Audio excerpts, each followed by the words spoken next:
right, we're live. Great. All right, welcome everybody around the world. We are live in Austin, Texas. I am Aran Zahavi, the founder of Soultivation. It is an evolutionary education platform and conscious community. And the point of all of this is just to bring people together. We're just going to get right into it. I have my brothers here, some epic men, and we are going to have a conversation about Christ consciousness. All of us imperfect allies, none of us experts in anything except our own truth, our own perceptions. And that's what we want to bring out for everybody listening as well. I want to thank the hundreds of people that had submitted questions. We're not going to be able to get to everything, but we're just going to get into it. And to start it off, I'm going to go through and ask each of you. I want to start with my brother, Chase Iron Eyes here. Why are you here? Why did you say yes? Why is this an important conversation for us to have right now? Thank you for that, brother. And I just want to say, Lila Daya Wa'ualo, I'm very happy to be here. I come in a strong way, in a good way. I wanted to join other brothers, other family members who are seekers, who are seeking a relationship with Christ consciousness, who are at various levels of engaging that relationship. I come from the Native American lineage, Lakota, Wichasha, Hema Chayelo, Chesapa, Makoche, Wakayelo, Emataha. I come from the sacred Black Hills. That's where my people come from. But I'm a student, I'm a lifelong learner. And I see that we need Christ consciousness. I see that it's activating today, right now, that we've been through a lot as a human family, and the depredations that humanity has suffered because of those other forces that seek to diminish our spiritual authority and our power. It's put us in a precarious situation, and I feel like we here, who are here right now, can change all of that. That's what's with us. That's what's on our shoulders. That's why I came. Yeah, beautiful, brother. Thank you. Aubrey, why'd you say yes to this? Well, first of all, I want to give some deep gratitude. Chase, look at this fucking epic vest you just gave me. This is so cool. I'm in the lightning bolt. I'm in full regalia here today, everybody, because I'm stoked. Yeah. And I'm stoked because Yeshua hit the mark. If to sin is to miss the mark, Yeshua was one who hit the mark, and he hit the mark by reaching a level of Christ consciousness in which he actually saw the truth. It was like he was blind and now he could see. There's so many references to this act of seeing in the Bible. It's like, behold, I make all things new. Holy shit, I can see. Mm-hmm. Like we're blind, stumbling along in the darkness, and then you can see. Mm-hmm. And the eye comes from the heart, and it comes from recognizing all of us, aho, metakuye yasin, we are all related. Like we are all part of life. We are all part of the body of life. Mm. And when you see that for real, then everything changes. When your heart really opens and the eye of the heart opens, and then the eye of the crown and the heart, and the third eye, the strategy about what you need to do about it, all of that starts to work in harmony. And that's the place we're headed to. That's our destiny. And I was listening to a song on the way here, and it was Bob Marley's Redemption song. Mm. Have no fear for atomic energy, for none of them can stop the time. Yeah. And I was like, what does he mean? And I was like, oh, he means none of them can stop the time when we realize Christ consciousness. Mm. We realize we are all related. We realize we are all one flesh, unique facets of the same diamond. Mm. And it's coming. It's coming. Mm. And there are forces that are trying to keep us confused, trying to keep us blinded from this truth. Mm. But this truth is here. And I think, one of the other lessons, which I'm really happy that Sam is here, first of all, because we've been laughing our asses off on the way here. And I think a lot of times these conversations can get way too serious. And I think laughter is a way that you can enter the frequency, you know. And I've always said you can tell a spiritual master by the sound of their laughter. And I think all too often spiritual conversations get far too fucking serious. Like there's a laughter underneath it all, you know.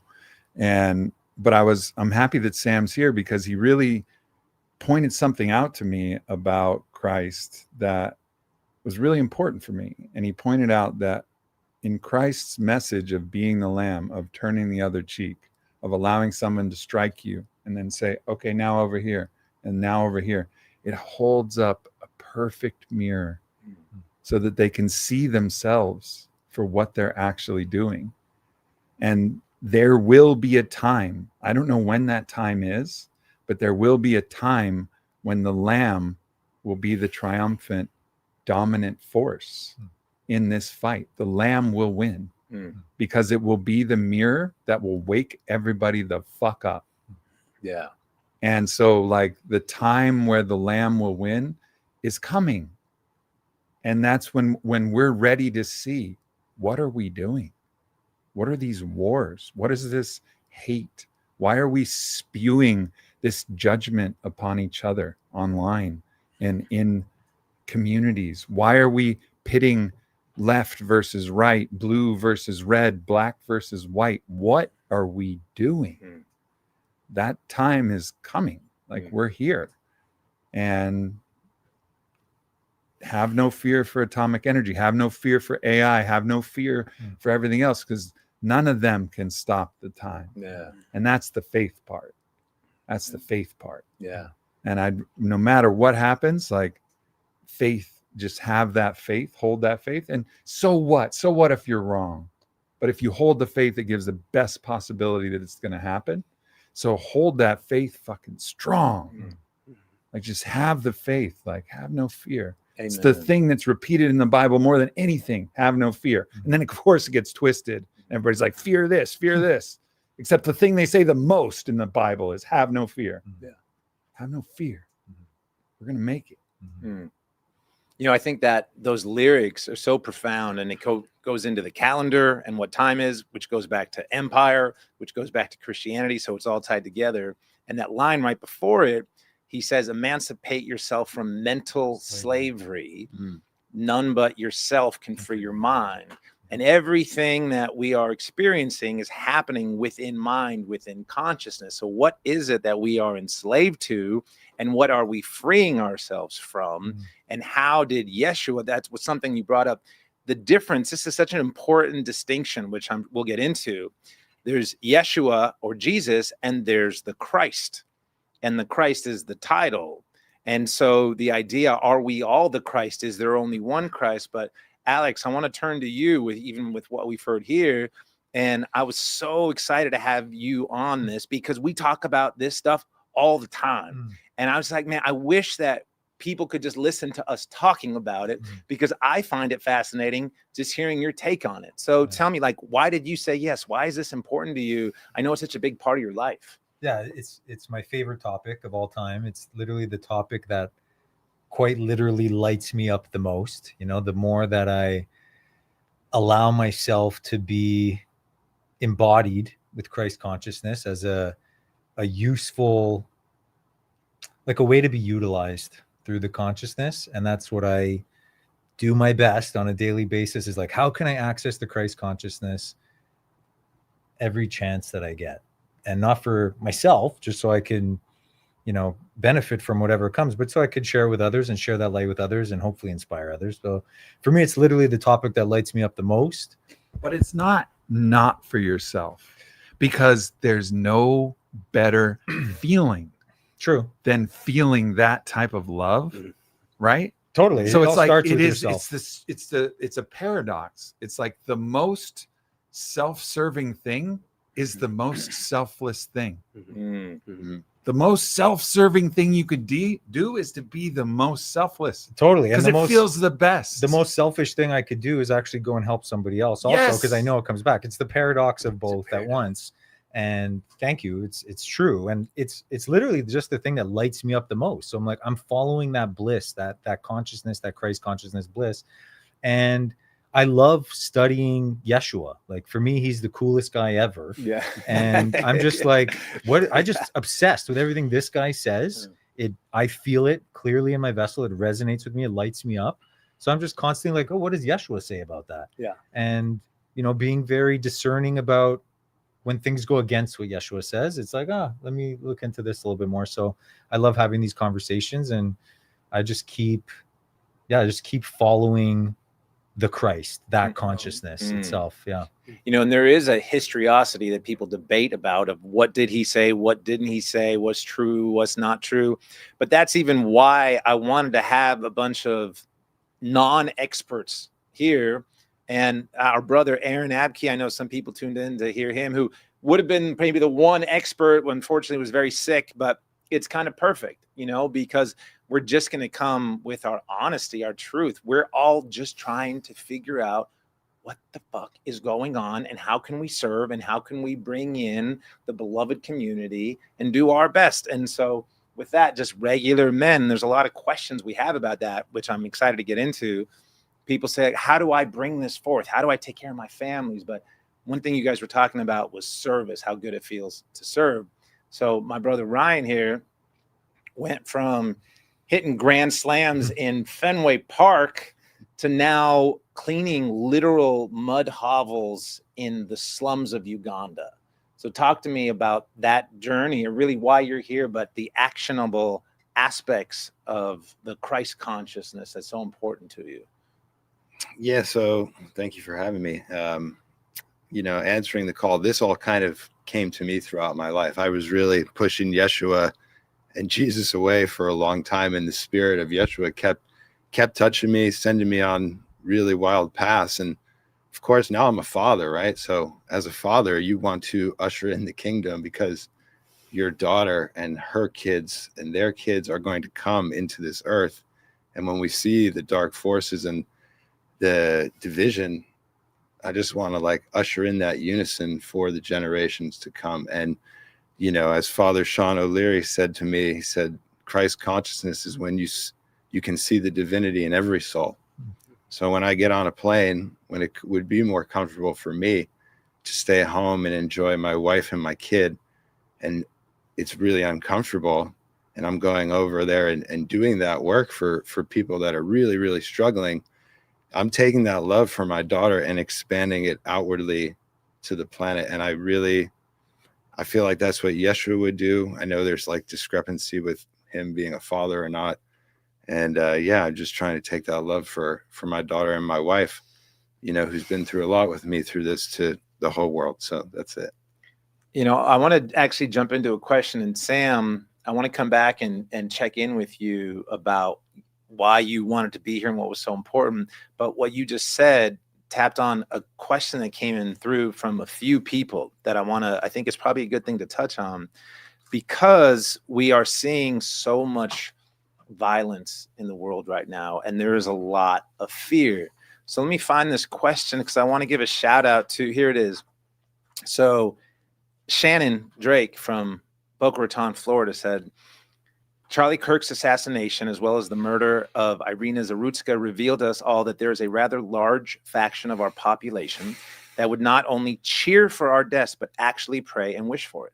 So what can men of Christ consciousness do to protect their wives, their families, and friends from the ever-increasing threat of real physical violence? So whoever wants to take that. Well, I think one thing that's important is, I don't think just because the tragic deaths of Charlie Kirk and Irina happened similarly in time that they should be conflated. Those were isolated incidents. And I think if we try, the mind tries to make a story, and it tries to link incidents that are close and make a story about how they're all the same thing.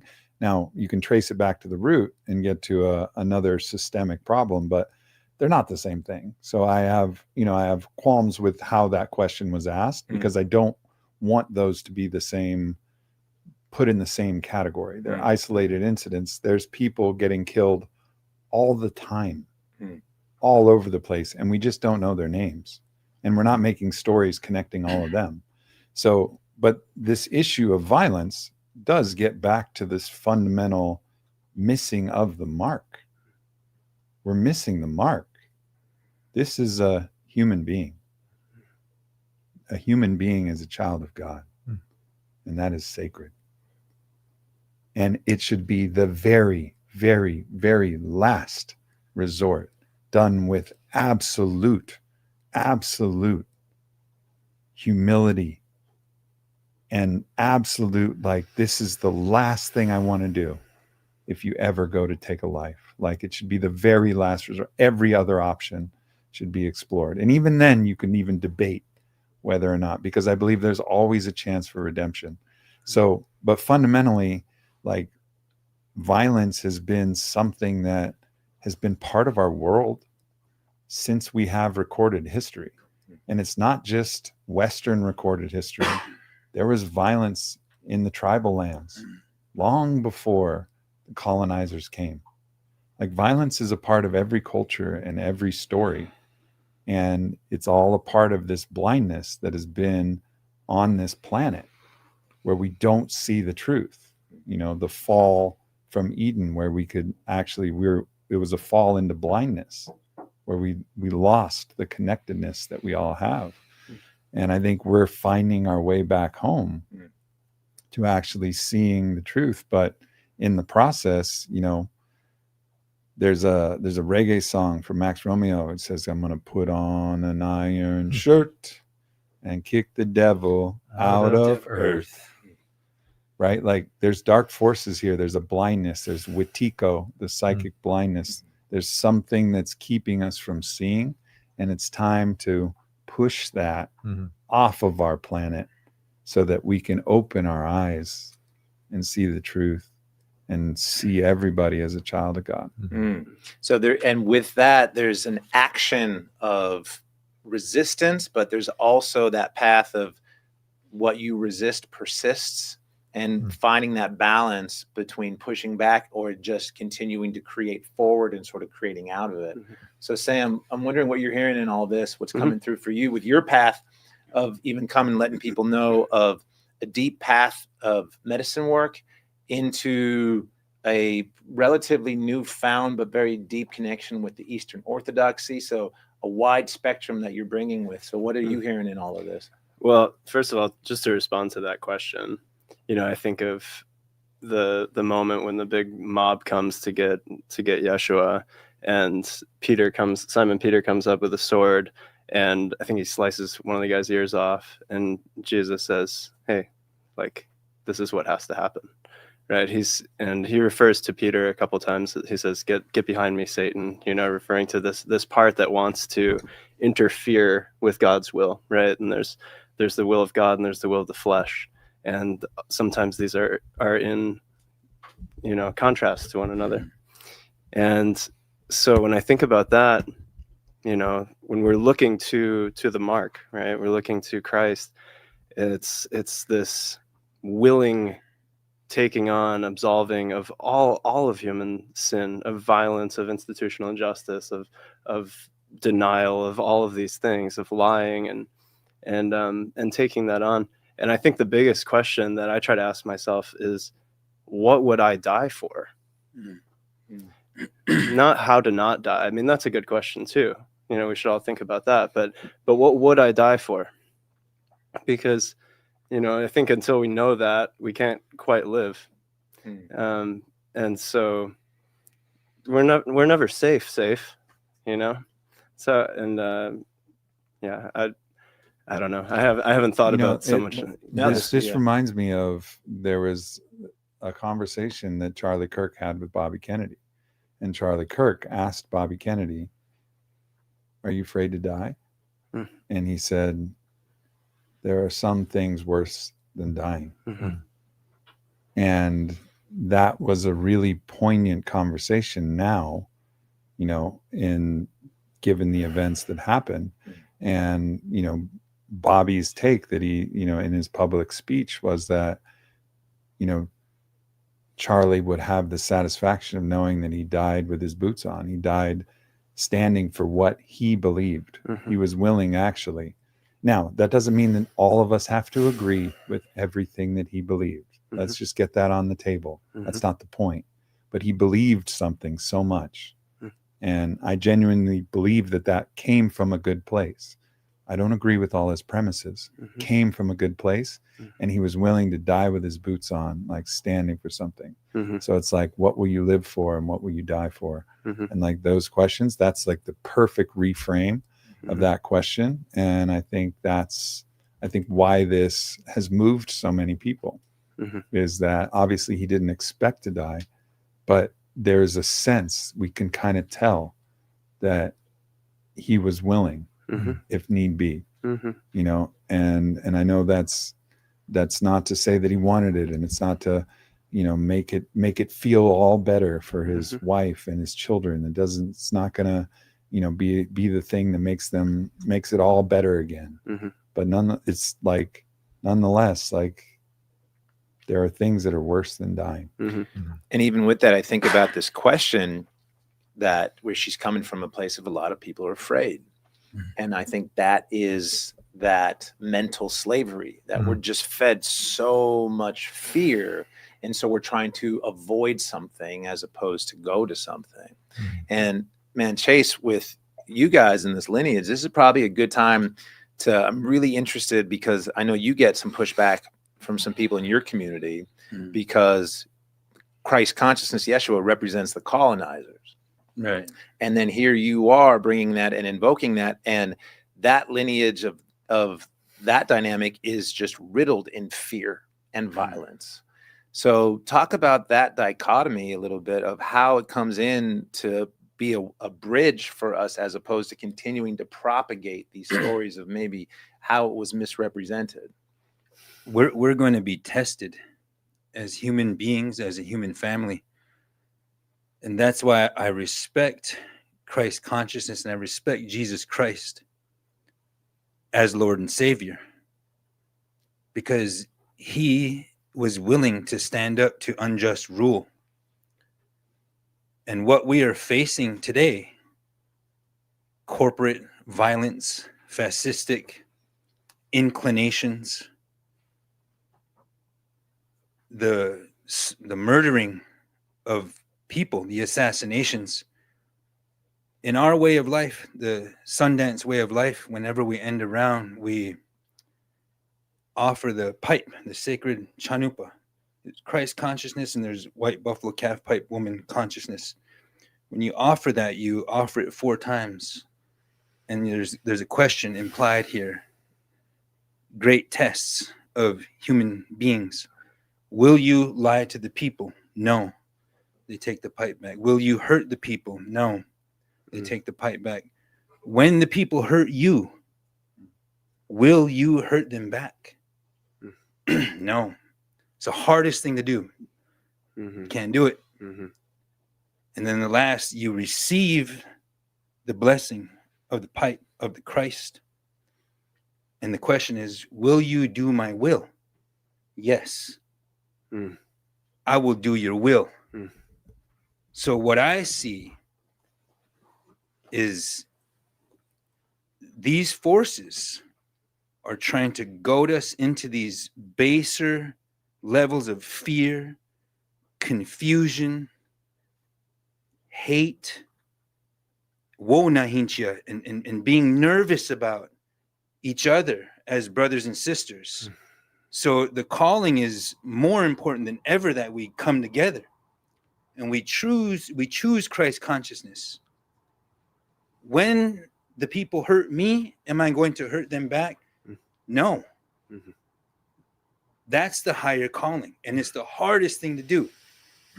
When we're all attacked, will you hurt them back?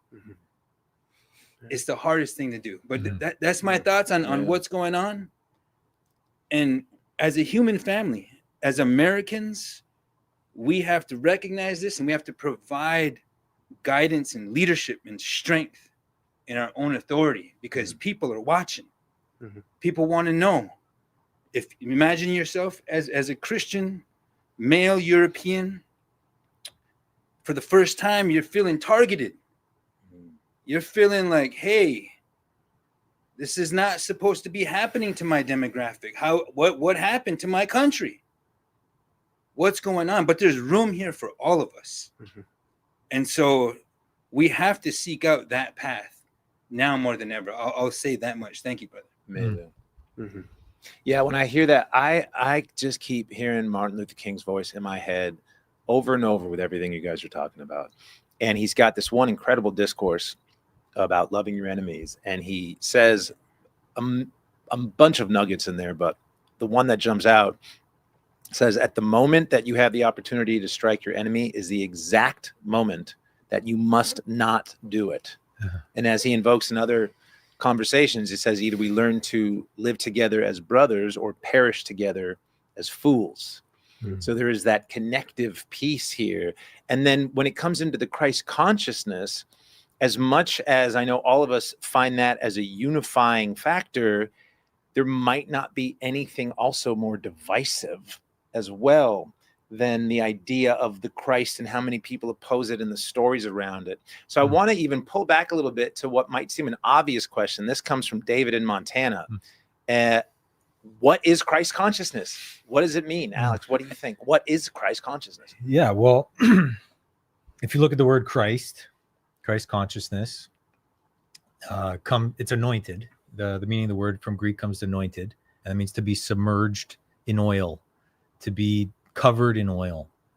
And that Christ oil, for me, is the Christos oil that is in all of our bodies, that gets risen up through the 33 vertebrae of the spine, through the kundalini, the male and the female energy gets risen up.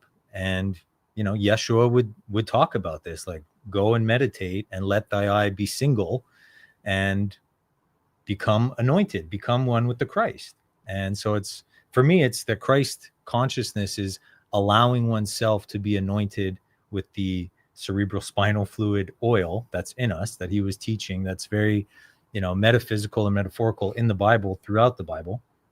And and once one's experienced that, you see, like Aubrey said, you see what's actually happening. And that experience, for that to happen, you know, turning matter, the cerebral spinal fluid enters the brain, activates all parts of the brain. So now you're operating with a full brain. You know, most people, they say they're operating at 10% of the brain, might even be less these days, but you know, imagine operating with a full 100%. You're going to see in God mode, and God mode, Christ consciousness mode, is unity consciousness. You see that it's all one. The last thing that you would ever do when you see that we're all one is want to hurt somebody else, because you're realizing you're hurting yourself. It's the giant mirror that Aubrey's saying. So once you see the cosmic mirror that it is with the Christ consciousness, it for me, it just becomes so clear. And it's like, I've experienced it, you know, a lot of it thanks to help from plant medicine. And then a few times where I'm just meditating, doing my thing, and the way things are lining up astrologically, the third eye is popping, and the DMT is coming out, and the Christos oil is coming out. So I have my own experience with Christ consciousness that maybe a lot of people don't have, but it's all there in the Bible. It's literally a manual how to do this, and it's filled with metaphorical and metaphysical teachings on how to do this. And I believe, you know, my experience and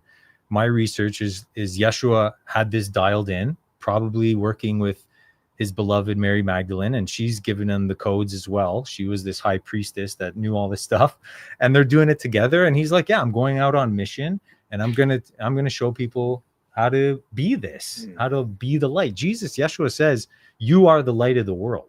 You know, he's literally saying, you will go do greater things than I, you know. So I don't know about the whole savior complex. I don't know what savior is telling you, you will go do greater things than I. And me, myself, I can do nothing, but I only through the Father coming through me, which was change from the source, you know. So it's not even a masculine thing. It's really like the source consciousness coming through me. And with the source consciousness coming through you, you literally can't do anything. You're creative source consciousness. So I have my own perspective on it. I'm obviously open to hearing everybody's idea, but once one experiences Christ consciousness, it's a whole different ball game. It's like, wow, I actually get it now. And now it's like, I'm just trying to get back there every chance that I get. Dude, I love that answer, because right now, half the people watching are cheering and saying, thank God somebody's talking about it. And the other half broke their computers and are fuming For sure. mad that you would say all the things that you just said. Yeah. Which is incredible. But that's what's so fascinating to me about the divisiveness of the thing that's all about unity. So, Ryan, what do you think? Christ consciousness for you? So, yeah. So I'm going to say what I'm going to say with compassion and understanding for human conditioning. And that is the recognition. So for me, when I go out into the world and I experience all these places and I meet people from the Congo, and I realize that, a part of awareness is a huge key. So like, this is all with love, but everything in this room is blood technology. It's cobalt from the Congo. All of the Jesus jewelry could potentially come from a place like that as well. And we have this massive industry kind of, it feels inverted to me, right? So I feel like this immense love in the world. And then I see what I see, and I see the people that are suffering for a lot of our material treasures, which Yeshua says in the Bible, don't have treasures, go to the poor. And so, it's just like, I struggle with that, because when I'm out there, I have this immense love to spread. And then I see these things and I'm just like, is just this the way it is? Like, is just this always how it's going to be? Or are we going to Yeshua didn't care about Christianity. I think he cared about people. That was it. Like, that's what he wanted. Love God and love your neighbor. He wasn't just talking about the guy next door. He was talking about planet Earth. So for me to go in on this service work so deep and to see it and to feel it and to see children just sleeping in the street while the US has a massive embassy in Uganda, that's like the most beautiful thing I've ever seen. I'm just like, what are we doing here? So I struggle to stay peaceful in my heart and peaceful in my mind from what I've seen. It's crazy out there. So I just stay with the crystal. I'm really working on that Kundalini breath work, because I'm always bouncing between love and despair in my soul. So that's what it means to me. Sam, what comes through for you hearing that? There's a few different things that have been brought up, but I'd love to get your take on this. Yeah. I mean, I see Christ as the incarnate God, the embodied version of the very highest. And so the very highest humbling and taking on the ultimate humiliation and suffering and going to the very lowest, literally, going to the bottom of Hades, out of love for humanity. And so when I hear that, like, I'm feeling you, and it always was difficult for me, even through my life. Like, I would do things to make an offering to God. I would do things to commune with God, but I couldn't put it together, like, because God seemed so abstract. And once I came to know Christ Yeshua, like, it became personal. Like, oh, God doesn't just know us in this abstract way and care about us in this abstract way. Like, God came and suffered with us. Like, God knows it in an embodied way that, like, is more than any of us individually could even imagine, right? It's the totality of all suffering is taken upon. And so, and like, whether or not, again, it's like, I'm not here to prove that, but that's how I relate to Christ. And to me, it's this, I mean, I think there's something really beautiful and powerful about recognizing the divinity that's within me. I love the way that Paul puts the difference between us now and our glorified form is the continuity between an acorn and an oak tree. So I see myself like an acorn. Like, I have, like, no authority to speak about, like, the full proliferation of Christ consciousness inside of myself, like, at all.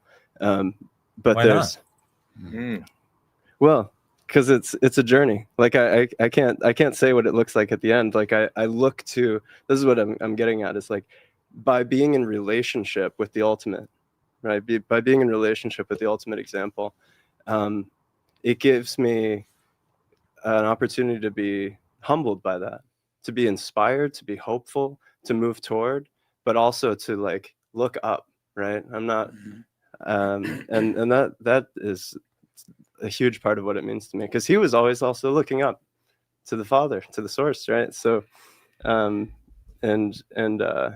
there's an interesting translation thing that I heard recently, is that like, we were talking about Paul's writings before, and one thing that in most English Bibles it says like through our faith in Christ, but there's a different translation of through Christ's faithfulness, right? Through his faithfulness in the Father to go all the way down and maintain faith the whole time and come back up. So it's that unmatched love, that love that can only be known through blood, that can only be known through suffering, like the actual immensity of it. So I experience that as humility and grace. Aubrey, where's the line between humility and false humility? And I think about you because as a polarizing figure in the zeitgeist, I want to reflect something that you said to me that I reflect to you as a mirror. I've never met anybody that loves God more than you. And I know your heart so true that like when I wanted to do this, I'm like, Aubrey has to be on it. And then people that see videos or see things the way that it might show, you know, however it presents, they might think, why would Aubrey Marcus be on this? And that balance between being humble, but still living in a modern world and, you know, enjoying our comforts and not having the deference and finding that, where does that line fall between embodiment, humility, false humility, owning our power? You know, just speak to that for a little bit. I mean, that's a really good question. And thank you for your kind words. You know, first of all, like, I appreciate that. And I do really, really love and know God, like really, for real. And I also recognize my own humanness. And I can love that part too. Like, I know the part of Aubrey that's a little bit bad. I know the part of Aubrey that's wearing this, you know, fancy gold necklace with a sword on it, and it means something to me and it's special. But I could also pawn this thing and I could give it to your kids in Uganda. And I know, but I'm still going to keep this. And I'm a little bit selfish, and I'm okay with that. I'm okay with the parts of me that are not perfect. I'm okay with that. And I'm still, and that's, I think there's a piece that I have where actually I know myself and I know the good parts, and I'll wear the bad parts on the outside. Here, look, you guys can see, you know, like, I'm not going to pretend that I'm so perfect and that I'm doing all this and then secretly be in some power grab or some other game. Like, this is about transparency, like, be who you actually are and like really be that.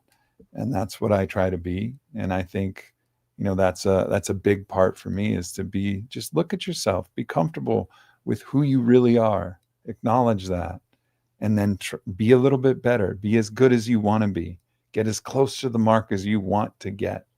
Not all of us are meant to go here and Christ out all the way, you know, like that's not but we could maybe. You know, and that's a really important thing. So there's two things, and it's going to give me a few moments of airtime, but there's two very important things that I'm excited to talk about. The first is something that came up, which was the feeling of the suffering of the world. So I've been a psychonaut for 26 years, and most people know that about me, and it's given me great insight, much more insight than any reading that I've done. And I've spoken to great masters and I've read great books, but the medicine journeys have given me great insight. And there was this one moment where I felt the suffering of the world from God's perspective. And I heard the words that came from Yeshua, Father, why have you forsaken me?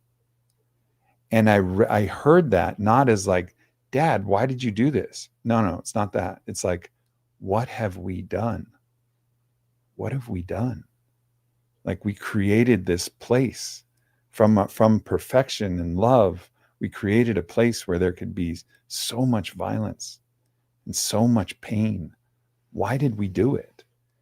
And there was this we energy that came from that. Like, why have you forsaken me? Because he is saying the Father is in me and I am the Father, right? So it's God talking to God. So it's internal dialogue. And that's how I read it. It's like an internal, this is him talking to himself. What have we done? Mm-hmm. And because I believe that God feels all of our pain.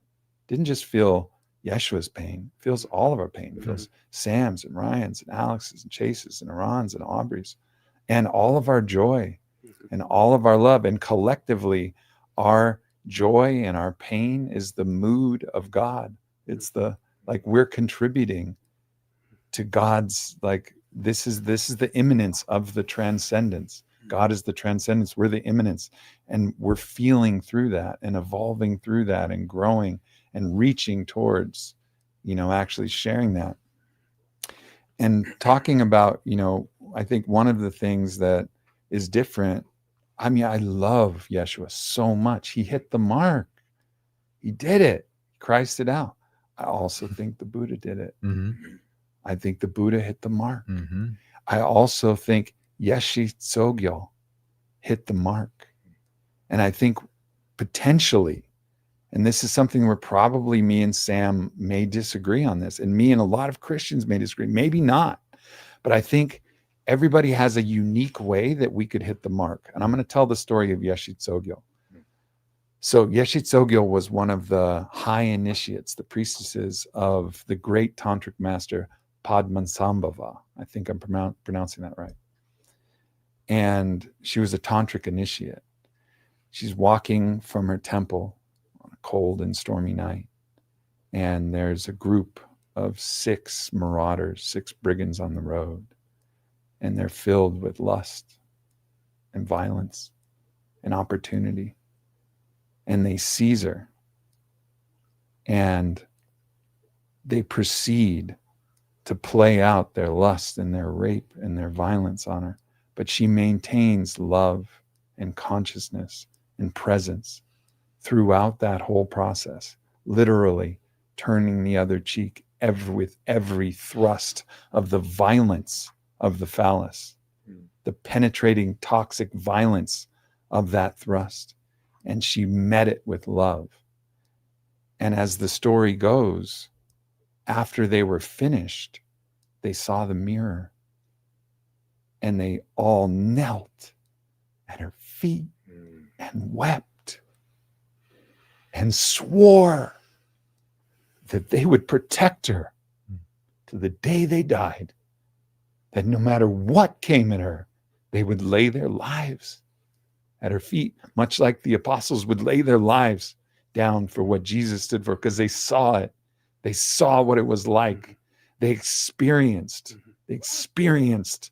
Christ consciousness in the flesh, and it changed them forever. And there was no pain, no storm, no suffering that could come. They wouldn't say, I will do it. I'll do it for this. And that move, right? Like, you could imagine, what are the different moves? Okay, well, maybe she's like one of those super CIA spy chicks, and she had super good martial arts and she slayed them all. Okay, boring story. We know that story. You're more good at violence. Great. Congratulations. This story is what changes everything. And that's why I said at the beginning, the lamb will prevail. It is the most alpha move. It changes, it transfigures people at their core. It doesn't destroy them, it transfigures them at their core. And in those moments, like those masters who've reached that state, like, it will change everything. And I think, I don't know who and how many and where it will come from, but I just know that, like, those moments will come, and that's what will be victorious in this world. Amazing. Wow. I've never heard that story. My body's still buzzing. Yeah, it's Yeshe Tsogyal. It's Tsogyal. Wow. What I think with that, I go back to my boy MLK with the civil rights movement and the idea of this nonviolence. And there's an image that I always think about, which you guys might have seen, a very famous image of these young black teenagers sitting in a cafe, and they're surrounded by these white teenagers screaming at them and like dumping milkshakes on them and stuff. And somebody might look at that and see them as being weak for taking that. And I see that as just like the embodiment of strength, to be able to hold that resonance of mission and truth, to be able to take the violence coming in. And as he says as well, it's not a matter of violence or nonviolence, it's a matter of nonviolence or non-existence. And even as I speak that here, man, I go back to you, Chase, and the stories that we're told, and how many treaties were signed for the sake of not having violence. And there's definitely going to be people that are going to hear this and hear these stories and think, as it comes into Christ consciousness, but when do we say no? When do we stop? When do we actually flip the tables? But at what point does the lamb ever become the lion, or does it need to just always hold that embodiment to only be the mirror at potentially its own demise? We all have a choice. We all have a choice. To stand in the power of our peace doesn't mean that we have to be meek. It means that God has authorized us to stand strong for just causes and for righteous paths. And if there are other forces that are diminishing that potential, we're within our right. There are just ways for defense of family, children, the earth. And what I see a great test for us, and Christ consciousness is going to provide salvation for those who seek it, because there are adaptations that I don't feel were made during the Enlightenment period in the 17th century, when other truths came into being. Instead of evolving, people just kind of stuck to a dogmatic approach to life. No one gets to the Father but through me. Is that proper? Original sin. I chose to incarnate here, just like Chief Orville Looking Horse says. It's no accident that you chose to incarnate in this time. There is meaning and purpose, but it is for us to seek that. That's Christ consciousness. Jesus Christ sacrificed. He suffered. He was persecuted. He was judged for it. He offered the blood, the sacred blood, the flesh and blood that is not ours only. Blood and water predates the formation of the sun. Water is Ia's blood.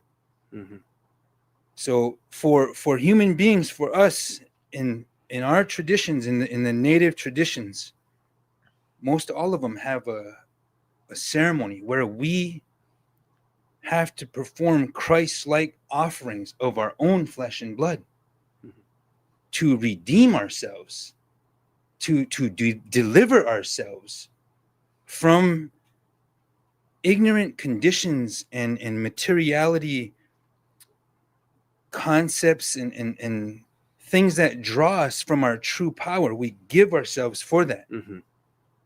So we can learn a lot from each other. We can learn a lot within this vessel that you've brought us here tonight, bro, to challenge each other and to talk to each other and to feel the spiritual, the aura, the heart of Christ consciousness lives with us right here, right now. And I'll say that much. It's an honor to be here with you. Chase, I have a question for you that I've been wanting to ask someone in the Lakota tradition.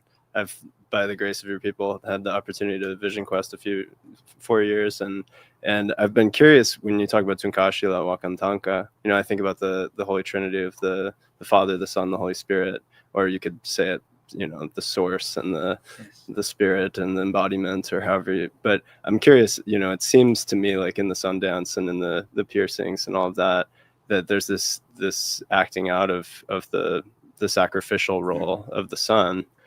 And I'm curious if it maps onto that. It does. This is why we want to die to our flesh and be rebirthed in spiritual consciousness, in Christ consciousness. Mm-hmm. This is why we go with no food and no water, is so that we can begin to take that journey with the resurrected tree of life. Your hat says Sacred Tree Keeper, Sam's hat. It's no accident. I looked at that hat and I thought, man, the tree of life. There is a resurrection.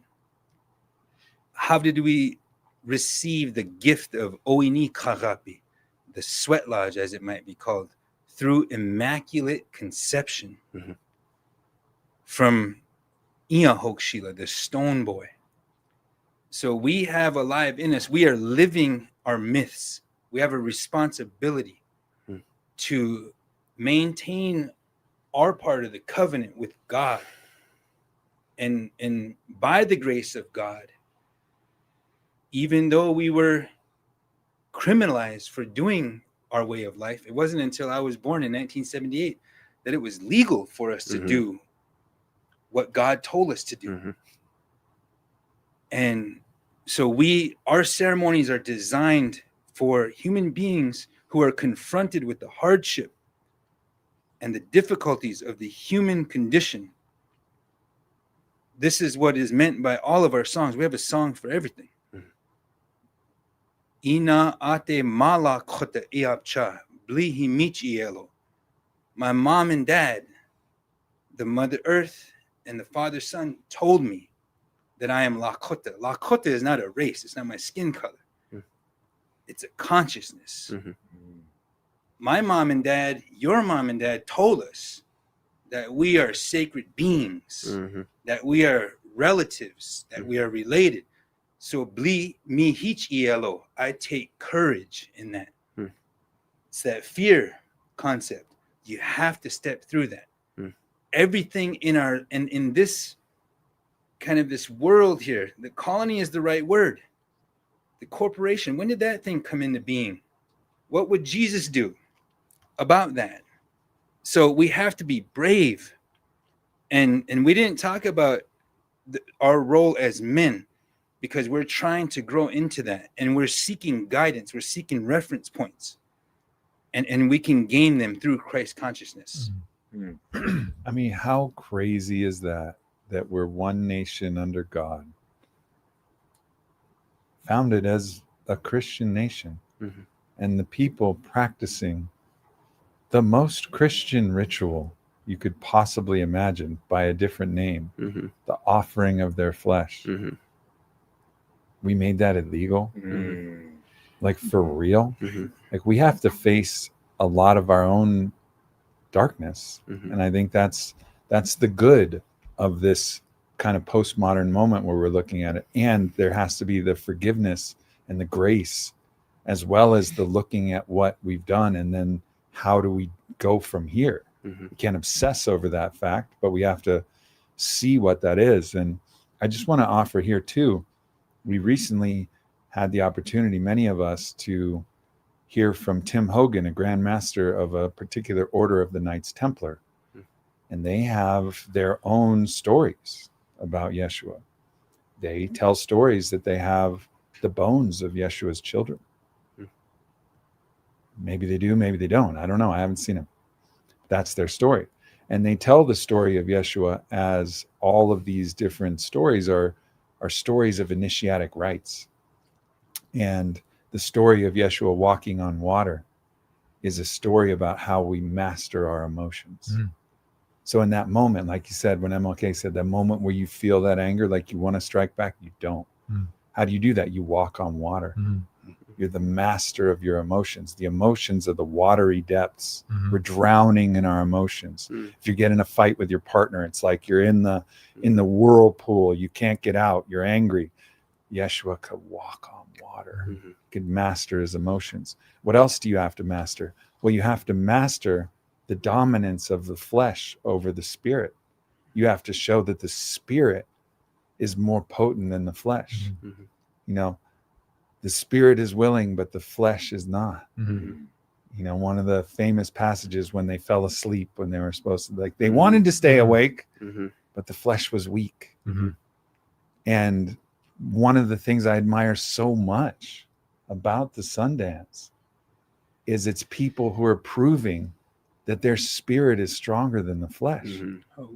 They get to actually show it. They're doing it, y'all. Mhm. It's happening. Mhm. They're doing it, and they're not the only cultures that do something like that. But it's I haven't done it. I'm scared Mhm. because I'm still too scared. I'll go through. You know, I've been in some hot lodges with you, bro. You know, I've sweat. The stones have been fiery, and you know, I'll do some crazy shit. But like, ooh, so I'm getting there, and but I know I feel it calling to me, like and it's like, oh man, I keep getting things like these vests, you know. And then you know, Chief Bearcross gave me a buffalo. You're pretty bonnet. much there, dude. You got Yeah, the I'm vest. like, oh no, I'm gonna have to do it. I'm gonna have to not eat and not drink, and I'm gonna pierce. But then there's also, I know the ecstasy that will come from mastering that, and how that will apply to every little situation in my life where I reach for some ameliorant, some comfort, something where the flesh is mastering me instead of being the master of my flesh. Mhm. And I know that ritual was waiting for me by invitation. Thank you. Mhm.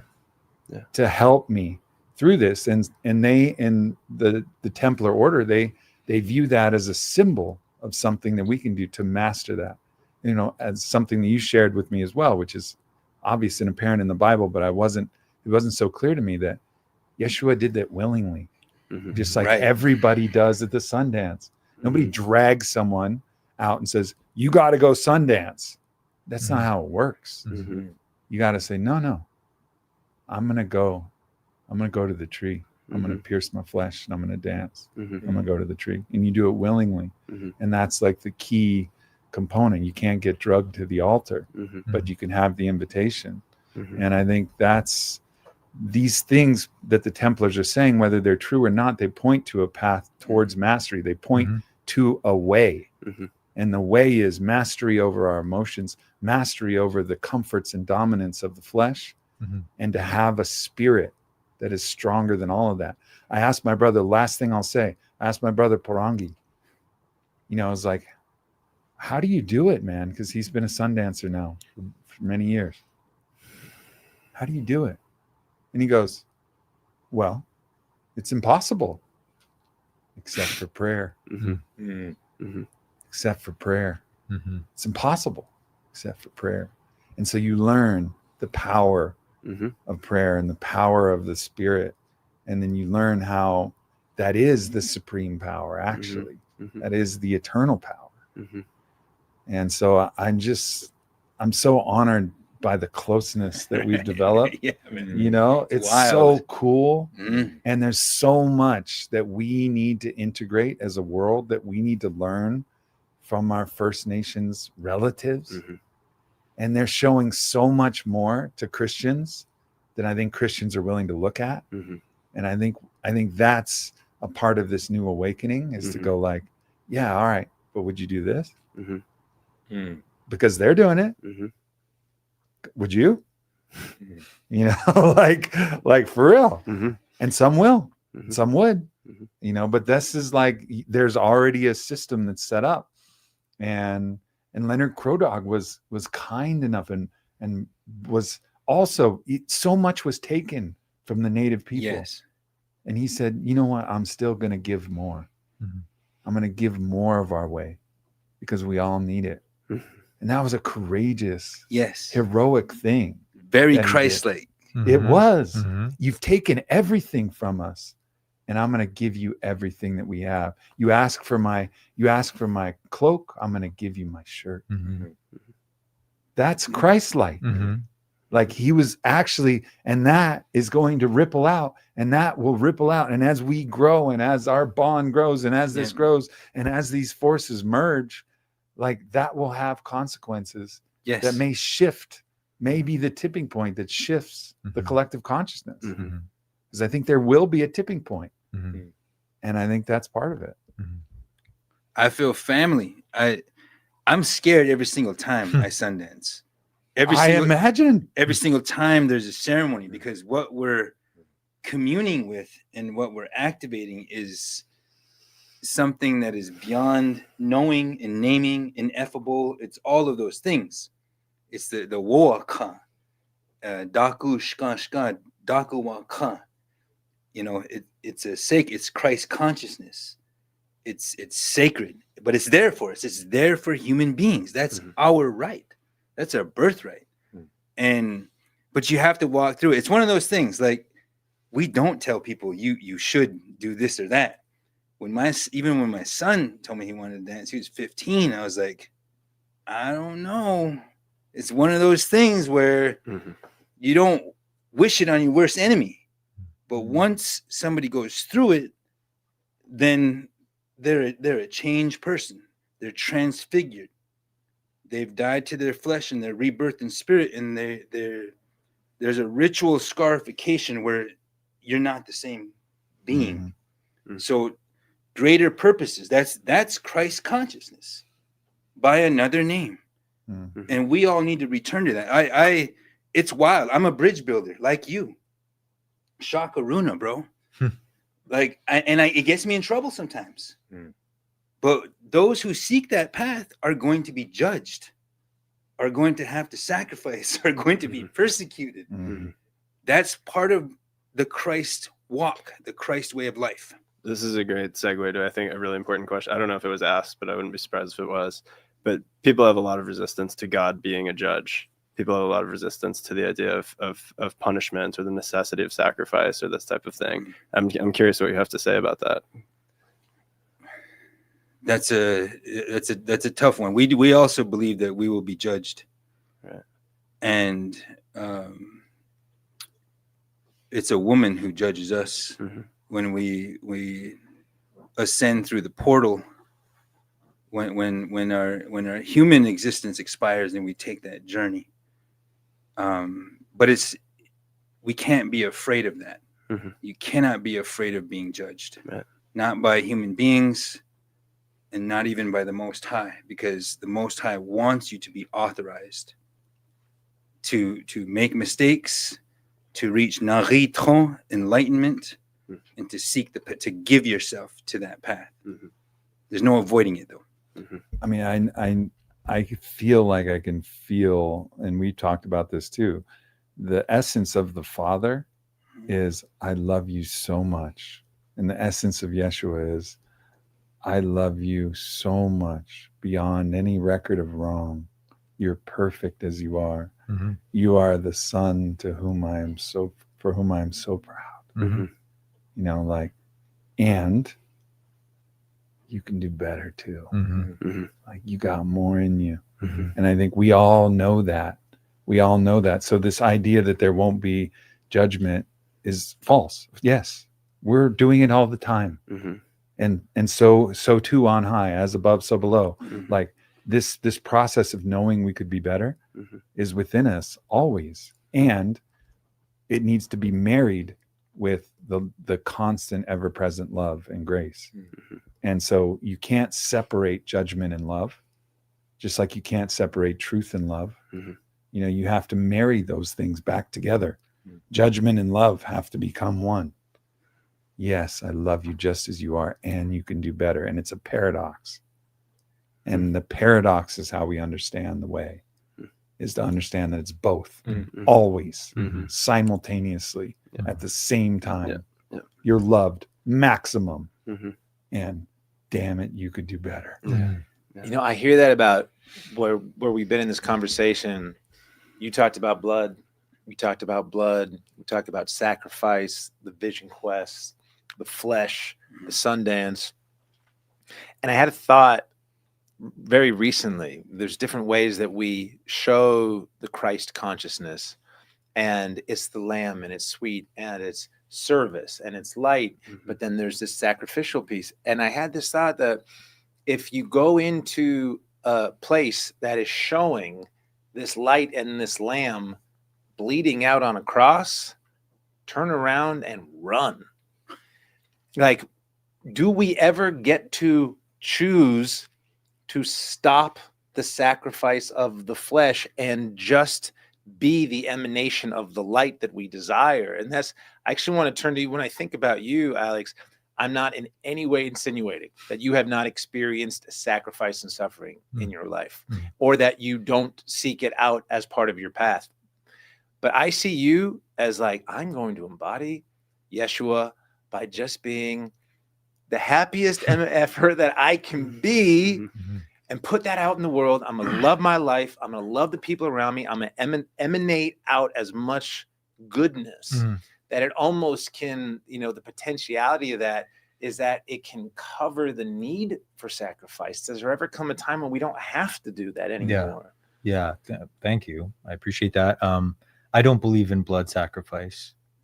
Says the man with tattoos all over his body, where he actually gives blood for the beautification and the art that he wants to express. Just saying.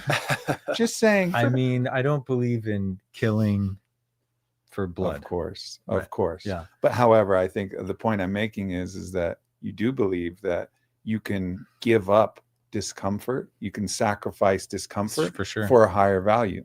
That's the whole reason you get a fucking tattoo. It's why you have an eagle on your shin. That doesn't feel good. Yeah, it's a transcending of pain. A transcending of pain for a higher value. For sure. And that's a sacrifice. Yeah, sacrifice for me means to make sacred. It's to make sacred. And I'm honoring my temple in my own way. I see the body as the temple, right? And the only temple that wasn't created by man is this temple right here in our minds, in our head. And it's, for me, it's all a internal game. It's an internal self-actualization game for each and every one of us. We're all having our own each self-actualization journey. And for me, it's much like you said, Aubrey. It's really like, it's the both. It's integrating the masculine and the feminine. And that's what I believe Yeshua did perfectly. He had them both and he integrated them both. And I also see my own thing as like, the church in this generation has over feminized Yeshua. Yes, he did some amazing, he embodied the feminine energy, but the things that I really see him nailing were all masculine. He marched, he made sacrifices, he flipped tables, he called out the spiritual leaders, the rabbis, and it was all masculine stuff that really made his legacy. So I see that as well, and he was integrated. He was both. He was, like you said, he's doing both and he's finding the middle way. And yeah, that's what I try to do. I got a long way to go, of course, but that's what I wake up every day with 24 hours. I'm like, how can I just do what Yeshua says, in the sense that, like he said, love God with all your heart, mind, and soul. God is within me, so I'm loving my mind. I'm loving my heart. I'm loving the soul that I am. I am a soul with a body, not a body with a soul. And I believe that's what the Sundance, you know that afterwards. It's a paradigm shift. Like, you realize you're not a body with a soul. You are a soul with a body. And that's a whole different lens to look at life. It shifts everything, because then you realize you're infinite, you're immortal.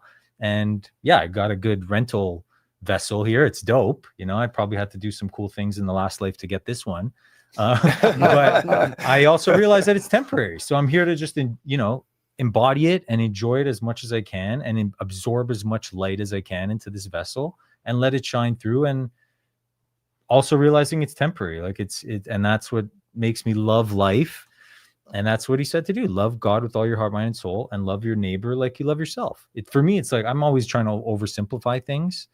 It's my pilot background of like looking at a really complex cockpit and just like, okay, how can I just keep this simple and not get caught up in all the gauges and the instruments and all this stuff? It's like, just fly the horizon, buddy. Just fly it. And that's what I try to do, is I oversimplify, and it gets me in trouble sometimes. And that's okay. Yeshua came back, so I got 2 commandments for you. So I'm going to listen to those 2 commandments. I don't follow Paul. I don't follow anybody. I just listen to what Yeshua says, and it seems to be working. So far so good. So yeah, that's it for me. Someone said to me recently, just like on the way out, I was like leaving. She goes, "Jesus loves you," and I like, it was so simple that it almost struck me as like trite. And then I like really let it sink in. I was like, man, that's the whole thing. It's really the whole thing. That is the whole thing. And like how Jesus loves me, there's a lot of depth and nuance to that, but like, whoa. And then, just seeing that in everyone else, it's like when I'm not able to love someone, remembering how much Jesus loves, how much God loves them, however you see it. Like that's, that simplicity is very powerful. So even there in the language, it's like Jesus loves me or God loves me. To me, they're the same. Right. Yeah. And so that's a big conversation, because for people that don't believe it's the same, they may reject the teachings of it. And the baby gets thrown out with the bathwater. So, how important is the historicity of who he was? And Ryan, I'm interested for you to kick this off, because I know your answer to this. Okay. And so I want you to start the conversation with that. No, so it was funny as we're talking, and I'm listening to everything, and I'm thinking to myself, all right, like I'm really doing at least what I feel. I feel like I'm doing what he asked, right? Like I've had the family think I'm crazy. I've had that part. That's all. It's a work in progress. And then like, you got the getting rid of possessions. I have like one bag of clothes, literally. That's all I have. My wife and daughter, of course. And then like going further, I'm doing the service and I'm trying to hit the mark. And the whole time you guys are talking, I'm like, I got these great group of men together with me. And it's like, what can you guys reflect so that like in my personal journey, how can I go further and do better? And like what we talked about, Aubrey, on the phone yesterday, was for me, the Christ has come in with the knowing, and like, I know, but the more that I go on this journey, the more I realize I know nothing. And I'm trying to like do my best service to humanity. And so I'm like, all right, let me ask these guys, like, what can I have something for you. All right. So you're doing so many things externally, and thank you for all of that. But earlier you shared that you go from periods of deep joy and satisfaction and elation to periods of deep despair. If you really, really know how much God loves you, that you're cradled in God's arms, that when you fall into her arms, his arms, whatever, it doesn't matter. You fall into God's arms, you fall into Christ's arms, however you want to say it, but you know that you're loved that much. What is there to despair? How can you really despair when you know how much you're loved? And so your journey, from my perspective, one thing I can see, and I'm not saying like I get this right all the time. I have periods of despair. I feel like I'm overwhelmed, that I'm not going to be able to do it. I'm going to let God down and, all of this. And then I find it again. Oh, fuck. Jesus loves you. God loves you so much. You are the son for whom he's so proud. And to know that in your own journey, regardless of what you do, yes, do many great things, continue. But on the inside, it's knowing that you're loved so much that despair isn't even an off-ramp on your freeway, because you're just on the freeway of just knowing how much you're loved. And getting there will get you closer, to the actualization. And how does that land with you, of that despair? Because you, more than anybody I know personally, go take on the mantle of to serve the least of us.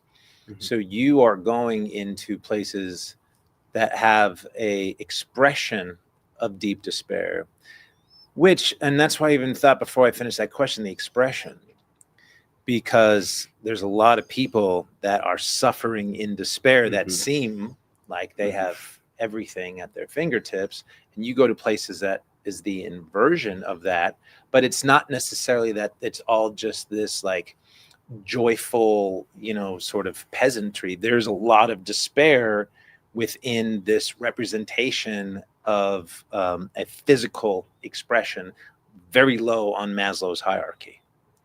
So how does that come within when you see the external representation of the despair coming back at you?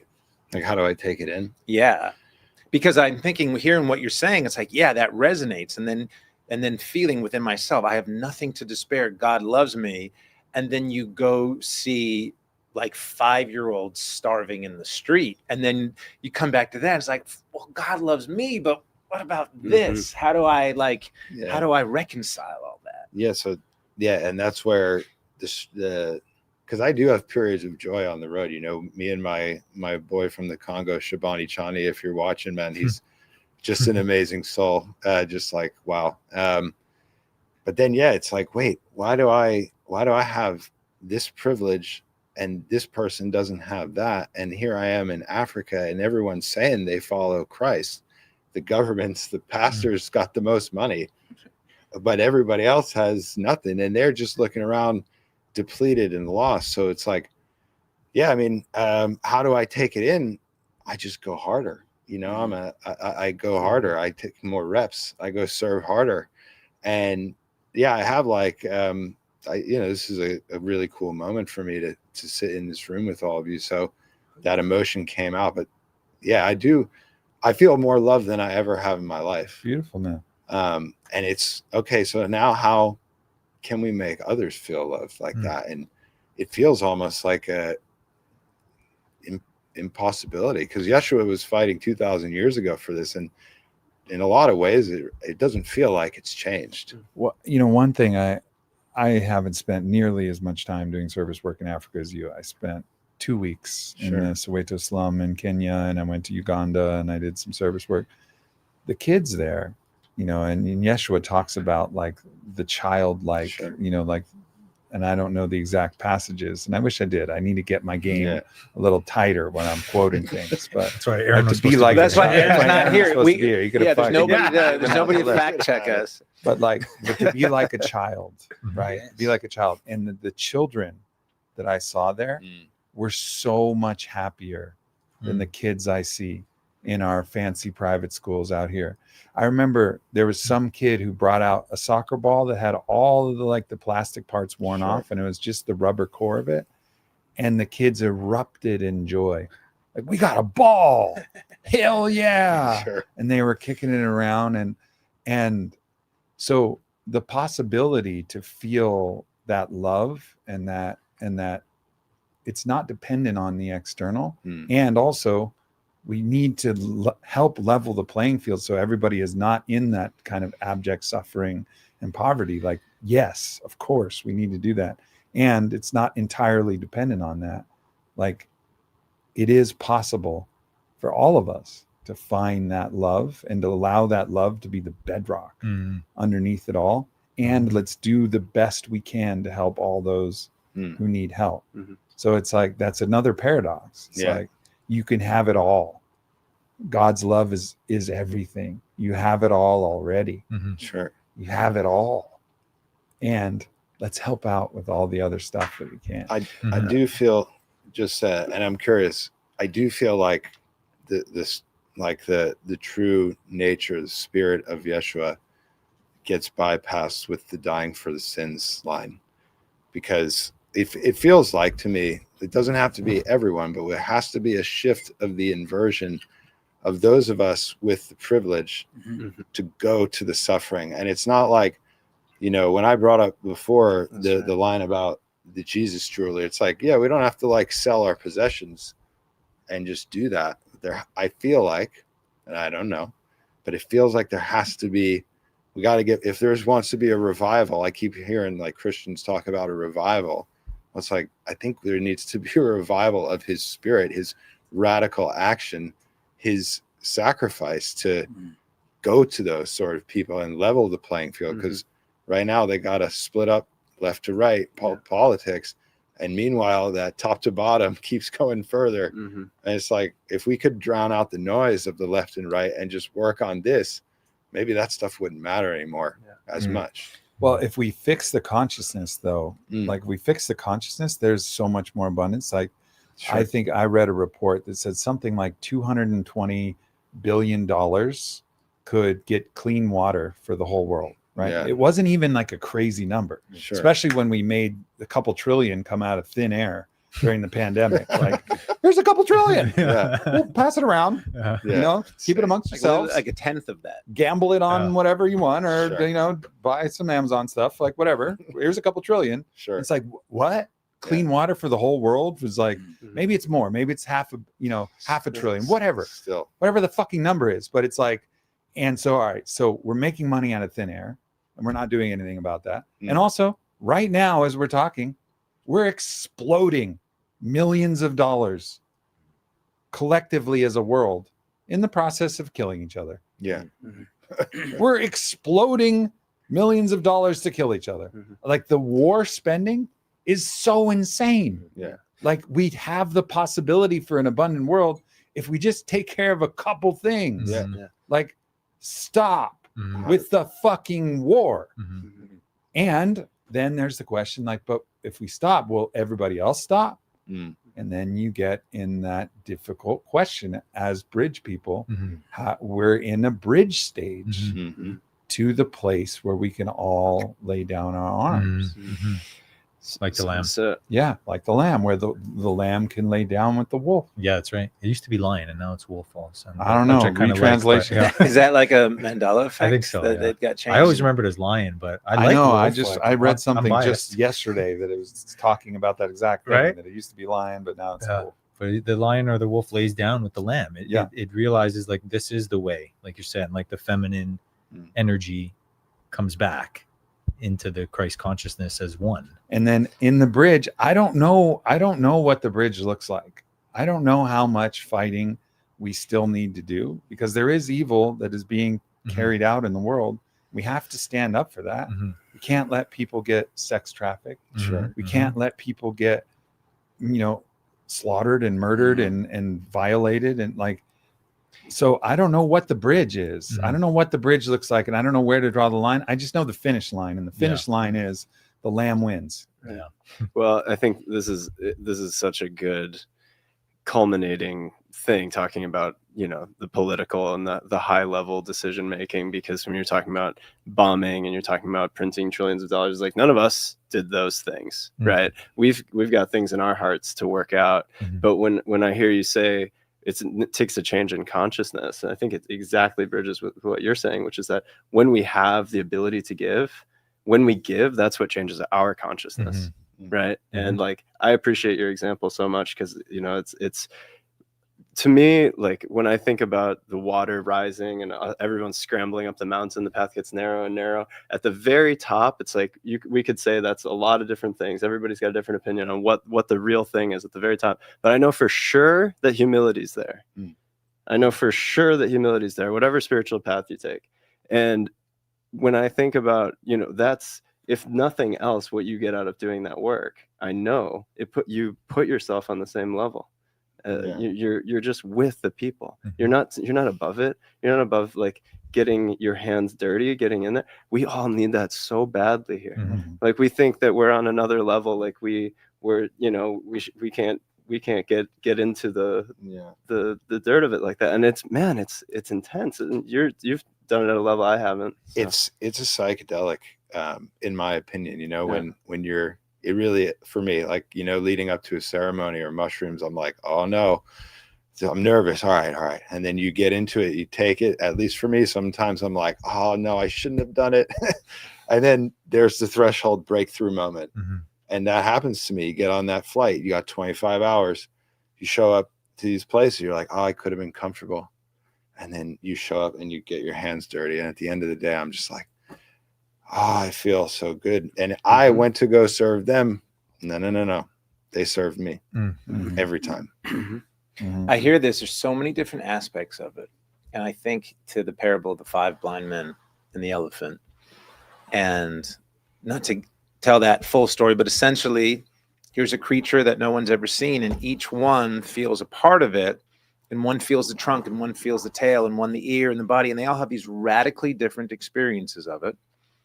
And usually the parable ends to say that it's relative, you know, what our truth is what we experience, and none are right and none are wrong. But the part of that I always think about is what happens after the blind men come together and sit around the fire and say, well, this was my experience. This is what I felt. And this is what this feels like to me. But each of them had to go all in to that aspect. Like one of them had to know every single hair of that tail. And if they were to go feel the tusk, they wouldn't know the full, like every aspect of that tail. And you talk about humility. For me, but 8 years, you know, since I've been on a chair. And if there's one thing you learn from paraplegia, and you learn a lot, but it's humility. I mean, it like slaps you in the face. And I thought about it, and there's a story people say when, you know, obviously the story of needing to suffer and finding God or near-death experiences. And my feeling is people I work with or shares that, well, I became a paraplegic, so you don't have to. And so there's some element of this divide, well, not divide and conquer, but that like backs together, right? Like SEAL Team 6. And so made like, you don't have to become a paraplegic because I did. I don't need to do a Sundance because you did. You don't need to go serve in Africa because you did. There's some element of that, That's right. you know, whereas like if we all just find our lane, but then there's got to be that center point that we all connect to, and then getting out of the judgment of others not doing enough of what we see or are called as is the path, or else we'd never actually put together the whole fucking elephant. That's right. Right. That's a great, That's great great. point. Yeah. Yeah. Also, Unity. Yeah. I mean, what if we just took all of the energy we spent talking shit about other people into producing good truth and beauty and love in the world? Yeah. How about that? Yeah. Start with that. How about that? It's a Right? simple one, It's right? so simple. As you're going to like judge and criticize and condemn and cast your stones, maybe just try to push that towards creation and love and more beauty in the world and art. You know, little simple things. Like we got a long way to go, you know, and the spiritual community is fucked. It's fucked. Yeah. Like it's crazy, you know, and like I say that not because every single person in there is fucked, but the movement itself, like Christianity in Catholicism through much of history, when they're burning witches. And I went to the dungeons of the Inquisition. 90% of the torture devices were sexual torture devices for God. And it like blew my mind. And I thought I was on a path. I was like, I got to tear down religion. This is pre-psychedelic experience. And I have a psychedelic experience. I experienced God. I'm like, fuck. Well, I can't tear down all religion. This is way more complicated. You know, but like fundamentally, like we're now in a place where we have to, you know, start recognizing what we've done, who we are, where we've been, and where we're going, and start adding cumulatively to that in whatever way that we can. But all those small steps, like how do you know, what's the journey up a mountain? It's one small step. How do you know, stack 1,000 stones, one stone at a time? And like, how are we making our one small stone, you know, however that may be, and not judging another person. Oh man, I lifted fucking 10 stones. And that's another part of why I say like the spiritual community, not the people, but this idea, it's so much about what, like flexing, what lineage you have and what accolades you have and how much you've done. And this materialism, which is fundamentally Ahrimanic. It's trying to measure the ineffable. I don't care. It doesn't matter. It's where it's lost its way. And I think a lot of these movements, they lose the way. They become the husk, but not the seed. And I think this is where we're going, is about getting the seed back. Mm. Like put the seed back. What's really there, and what's really there, you can call it Christ consciousness. Mhm. You call there's other names, but that's a good name for it. It's like the seed. Mm. It's like really getting back to that feeling, and then that feeling emanates out from you. Mhm. And however you do it is however you do it. We're all unique, Mhm. and it's all beautiful. Mhm. And it's like, let's stop judging each other for how we're doing, but let's aim at the same thing. Mhm. You know, if like let's have a similar mark Mhm. towards greater love, towards greater unity, towards a better world. Mhm. Amen. Amen. I'll add that, you know, Crazy Horse said that the people need a vision, and those who have it must seek it to the deepest blues of the sky. So where you find that vitality and that purpose and meaning, it's your responsibility to seek it. When we're speaking of Christ consciousness and we find ourselves in a time where the world has been secularized and the sacred way of life, the sacred metaphysics has been usurped. It's been co-opted from most human beings, and native knowledge systems, cosmologies, metaphysics, ontologies, epistemologies, a few other ologies and isms provide a path back to a respectful relationship, a unified, lived experience with the natural elements. So for us, those are relatives. The Father, the Son, the Holy Ghost. My Father, the Son. Mhm. The Wanagi Oyate. These are our relatives, and we can Tunkashila. You know, Albert Whitehead has an interpretation of Tum meaning birth, Ga meaning ancient, and Shi and La meaning terms of endearment. So the ancient birth giver. We have ways of creating this, making relatives with the universe and with each other. This is what the Hunka ceremony is about, or the naming. It's similar to a baptism. So the source for our liberation is there for us, but we should evolve. You know, Pope Francis issued Laudato Si, which spoke to these concepts, very basic concepts in indigenous knowledge systems, that rivers have souls. Trees, plants, all of the plant nation, the Wamakashka, we're part of that creation. We're not the apex of it. And we don't have a right to subdue it and to control it to our ends. So we should be asking ourselves critical questions and always be open to evolving. That's the true path. You want to say something? Yeah, I mean, well, I did, and then it might have slipped past me. Let's see. There was something you mentioned introducing me, something about Orthodox Christianity, which I've gone to an Orthodox church 3 times now, so I'm but I've been in the path of like, you know, sort of discerning which theology makes the most sense to me. And the thing that attracted me, and a friend shared this with me within the church, he said, we know where God is, but we don't know where God isn't.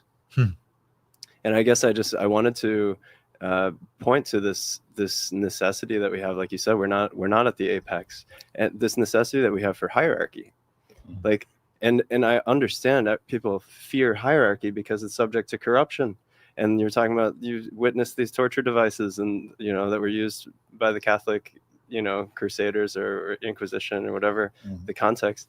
Like, it's like, yeah, and we have endless examples of corrupt hierarchies, and yet at the same time, if we try to be apart from hierarchy, we're just lost, we're in chaos. And so it's, what do we place at the top? That's what we're talking about here, right? That's Christ consciousness, right? It's what is the thing that orders our lives and orders us in community and orders us to the natural world, and we're all seeking that. I definitely agree. Like, just, we have to keep seeking that.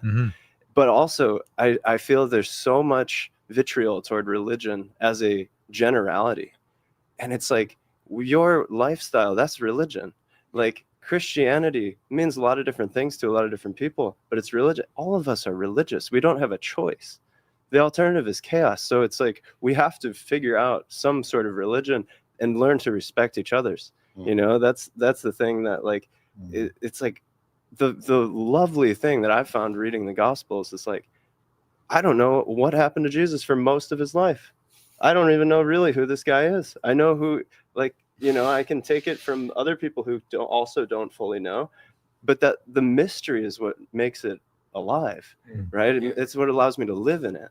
And so, like, for me to participate in it through that means, or for you to participate through the Sundance, or you know, through all these ways, like, I want to just shout out religion also, because it's like it's an important thing that we need. We need, like, it's food for our soul. Like we can't live without it. I think we correctly discarded religion because of its abuses. Right. Yeah. But we threw out the baby with the bathwater. That's right. That's right. Right. And actually we do need religion. And so the spiritual movement has had its place, but it's become a spiritualism, which is its own religion and has its own, you know, corruptions and problems, which is why I mentioned that before. Like self-worship. We have to get back to the source, and then find the religion or create the religion that we can really abide by, that and then also is a context for our diversity that can appreciate everybody else who's following their way, and not try to impose our way and say our way is the only way. Like, is the way pointing you towards the mark? Great. Keep going. Like, keep going. How can we help you? You know, like, how can we help you? Like, that'll be the day, is like when other, you know, like Christians are like helping with the composting after the lodge, and like offering like the compost toilets, I mean, like, hey, we're going to help your way, because your way is awesome. That happened at Standing Rock. When something came to mind, it could be your way or the Yahweh. So we got stickers available. Soultivation.redbubble.com. It's my way or the Yahweh. Get your teeth. None of them are made from gold, but they were probably printed in China. I don't know the material. Anyway, I had to keep that drop, and that was a great plug. Thank you, Chase. Oh my gosh. So I want to add something very quickly. Is these challenges confront us right now in our daily lives? There's a spiritual warfare happening, and it started with the thievery of the sacred, which I attribute to the Enlightenment, scientific supremacy, the myth of salvation by technology. You know, look at AI right now. That's staring us in the face. Are we going to let AI use up all of our drinkable water on the planet, and then we're going to have a dead planet? It's like the arms race. If we don't do that, the others are going to engage that path and do it anyway. So we are confronted with epic proportions of responsibilities on our planet right now, right here in this room. Totally. And so that's we have to make Christ the prayer relevant to our lives today, right now, in whatever way, whatever discipline we might seek out. There's so much. Oh, go ahead, Alex. I was just gonna say we chatted a bit about this yesterday, Chase, at the gathering at the Capitol. You know, for me, and I feel like you resonate with this too, is Christ consciousness is nature. You know, we just keep getting more and more separate from nature with technology and with artificial intelligence coming in there. And we talked about this on one of the calls with Sean O'Leary, where he's like, you know, the species of consciousness, one will go towards the AI, and there's another species that will go of humans that will go more towards nature, the organic intelligence, you know, as opposed to the artificial intelligence. And I feel like as long as one can just keep communing with nature, where Christ consciousness is, it's a oneness. All the plant kingdom, the mycelium kingdom, the mineral kingdom, the animal kingdom, the lion laying down with the lamb, that is Christ consciousness for me. It's oneness, and not seeing it as this separate thing and this taking thing. And I feel like it's such a simple thing that one can just go and commune with nature and access that Christ consciousness freely. Yes. And so that's what's coming up with me. You know, one thing that I think is a trap that I think a lot of us can get stuck in, and something I've wrestled with deeply. Okay, you mentioned it's difficult to find where God is not, right? Like, well, God I didn't is say it's difficult to find. I just said I don't know where God is. I don't know I'm where, not going to I don't claim know where that God is, God's but only here. also I don't know where God is not, Right, right? Like, yeah. so basically the claim is God is everywhere and in all things, right? Like, in some sense. so that's a common idea, Mhm. that there is the one. So it's the idea of oneness. It's the idea of true self. It's the idea of unity. There's oneness. Mhm. All is one. Mhm. Okay. Then there's evil, like actual intentional wanton cruelty and evil. Now, when you make God that too, if God is that too, then the meaning of God loses something. That's right. And so that's where I think there's a really strong place for the Christ to be the God that is all that is life and all that is good and all that is value and all that is truth and all that is beauty. Amen. And then another, I call it the force. So the force is the Tao. It's the yin and the yang. Mhm. And there's a need for both. And that God loves both, all of the things. It's in everything. The force infuses, source infuses everything. And then there's, for me, God, which is, or the Christ, which embodies all that is good. And it creates that first mark on the polarity of like, this is what we're aiming for. We're aiming towards that, not to the void, to all of the negativity where we don't, where God, if we call that God, then the God we're worshiping loses its meaning. Mhm. So this, for me, in my own cosmology, is a place where the God that I'm talking about, the God that I feel, that love, the feeling tone of God, the love, I like to preserve God to be that and call the other thing, the mystery, the Tao, the force, the source, something separate. Yes, and it loves the whole picture, but like the one that I'm aiming towards and the one that I'm worshiping That's right. is the one that's all the good, and Christ embodies that. Right. And so that's why I think there's an important place for the Christ and all the other ascended masters and all the benevolent beings and benevolent ancestors and heroes and all the legendary people and all of the good that participates in that, and all of life that naturally participates in that in its own way. Like that, to me, I think is an important distinction, because I think we can get lost in this confusion about what's oneness, but then there's this evil. And so what are we worshiping? Well, no, let's worship the good parts. And that's encapsulated in the way, the truth, the light. That's right. Encapsulated in the Christ. That's right. Yeah. I mean, I think that's the fundamental thing why it's so difficult to worship, is people's idea of God is too vague. And that's, to me, that's what Jesus accomplishes. It's a specific person in a specific gender in a specific place, at a specific time, and did specific, like, it got specific, and the teachings are specific, and all of a sudden you have somewhere to aim all of that. At least for me, that's how it clicked. It's like, before I'm fasting and praying to God and I'm offering something, but it's like, but wait, God also is evil, and God is also my recycling bin, and also God, God's just so it's like God's kind of indifferent from that from that point of view. Unconditional. Father Sean O'Leary talks about God in that way. Is like there's a God form that doesn't give a shit because it's all perfect. It's all one.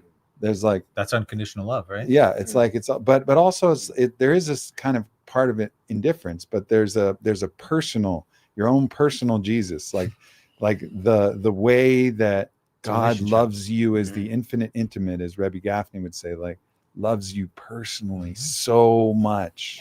And then that love, that's the God that is worthy of our worship. And that's where in Yahweh falls short. If you read the Bible literally, Yahweh falls way fucking short on that loving unconditionally. If you read it literally, if you read it literally, big time. if you read it literally, it falls way short of that test. Sure. That is the most generous saying of Yahweh that you could possibly say of falling short, when it's like the literal representation of the entirety of the inversion.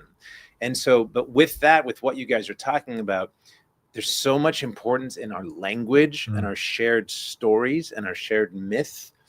And as much as we talk about the Christ and the Christ consciousness and aiming towards that, we also have that represented through Christianity.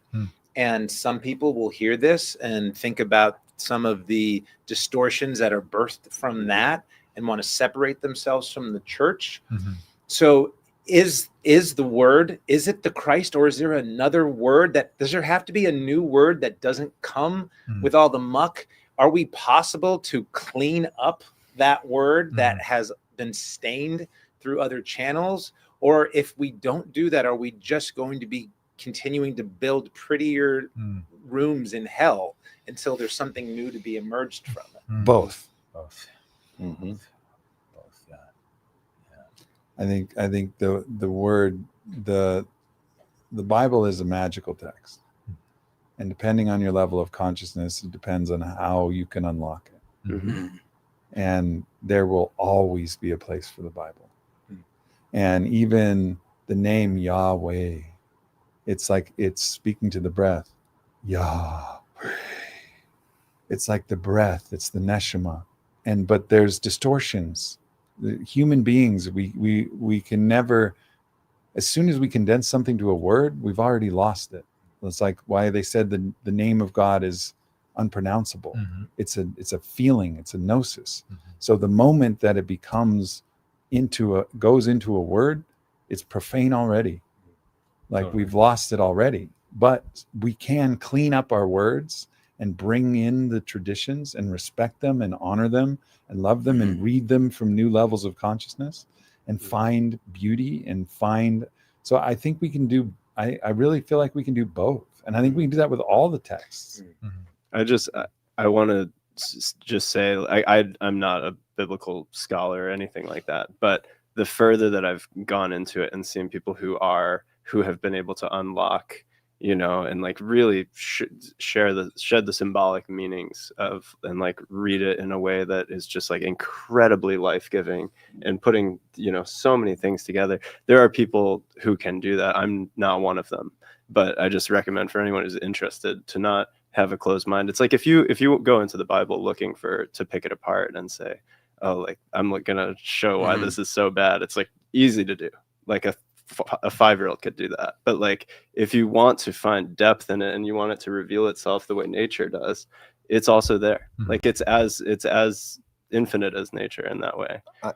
Yeah, I have to agree, because when I grew up, I was very young and I like really hated the Bible. I even said Jesus wasn't real, and now look, like it comes to you like it just, like there's a lot of amazing knowledge inside that book.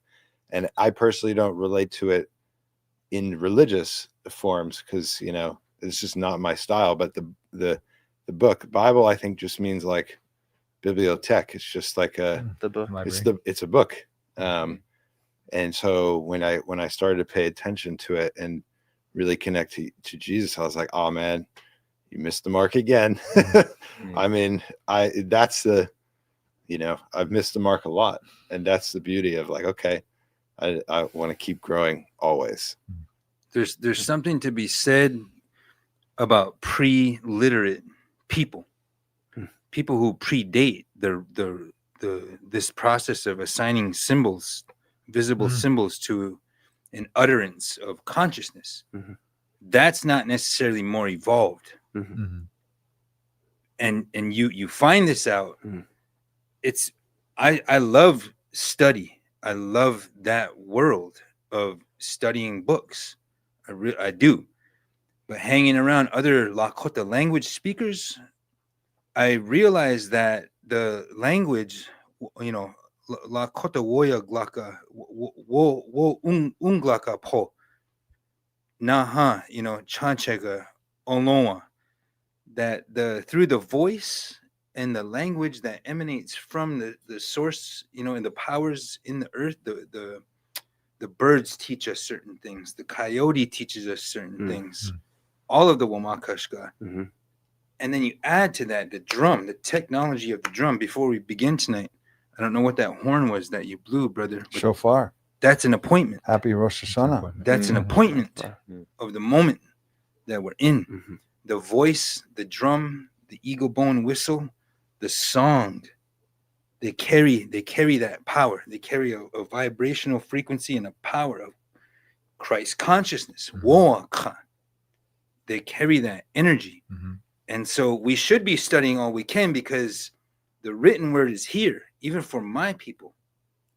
We have this, we've assigned these symbols and stuff, these diacritics and so forth, to assist us in revitalizing. And so that way of knowing is not lost to the earth, but some of them have been lost to the earth. So we should study that, and we should put our bodies and our consciousness into action, so we can elevate our cause. You know, it's really the vibration of the word is the truth, and the words are distracting. So actually, like, you know, I went to church with you the other day, and thanks for bringing me. You know, I was interested to explore that and feel it. And the singing of the words, the songs were beautiful, but the words were distracting to me. And when I listened to the Lakota songs and the Lakota lullaby, I just hear the vibration, and there's no words to distract me. And so most of the medicine music that I listen to when I'm in a journey, it doesn't have English words, because I find them distracting. Now, it doesn't mean you can't put together some great words. And I'm obviously, like, I'm a writer and I'm a poet. And so my job is to put words out there that get in the way the least, but they're still clumsy apparatus for expressing a deeper truth. And I think, like, this Christ consciousness is best expressed in the feeling tone. And that's the one thing that AI will never be able to do. AI will think better than any of us, but it thinks without feeling.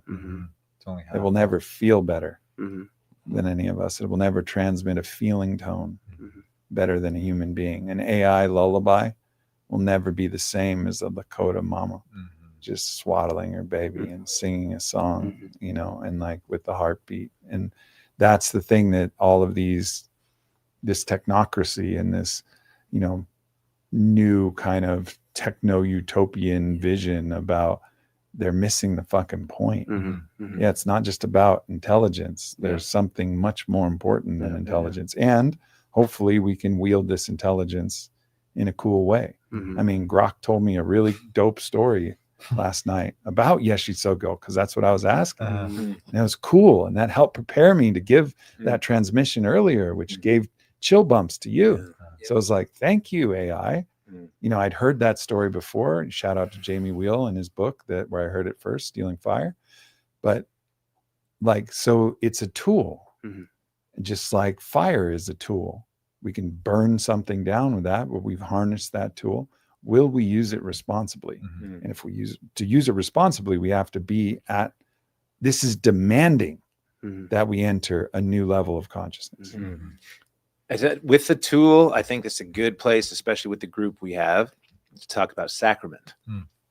And so there's a lot of conversation around that. There is some fascinating study that I've seen that looks into showing how in the Bible, whether it's in the Holy of Holies or the High Priest or Yeshua, was absolutely using sacraments of a psychedelic or a higher nature.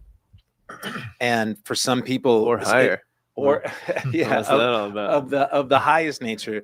And another one of those things that is so divisive that some will say it's an absolute and it's a, you know, it's a direct path, and some will say it is the absolute inversion and the Antichrist. So, you know, Alex, that's such a big part of your journey and even what you're bringing forth into the world. So talk about that and how that shows up for you in the Christos. Yeah, thank you for that. Well, first of all, even the word psychedelic, I find it can trigger people. Some people get triggered by that. A lot of people I see or come across think psychedelic, the word means hallucinogenic, but it doesn't. Psychedelic, the word actually means soul revealing. You're revealing your soul. That's what psychedelic is. So it's like, goes back to what we were saying before. It's like, once one understands that they're a soul with a body, not a body that has a soul, it's a paradigm shift. And there's a lot of evidence, you know, going back to ancient Greece with Dionysus, where Jesus actually got the ritual of drinking the wine, comes from Dionysus, and Dionysus was the god of wine. And when he would prepare the wine, it was known that he would mix it with different herbs and psychedelic medicines. And they even have, they've even went back to the ancient temples and got the vessels that he was using for these rituals, and they did tests on them, and they found that there was traces of fungi in there, ergot specifically, which is the natural compound that LSD comes from.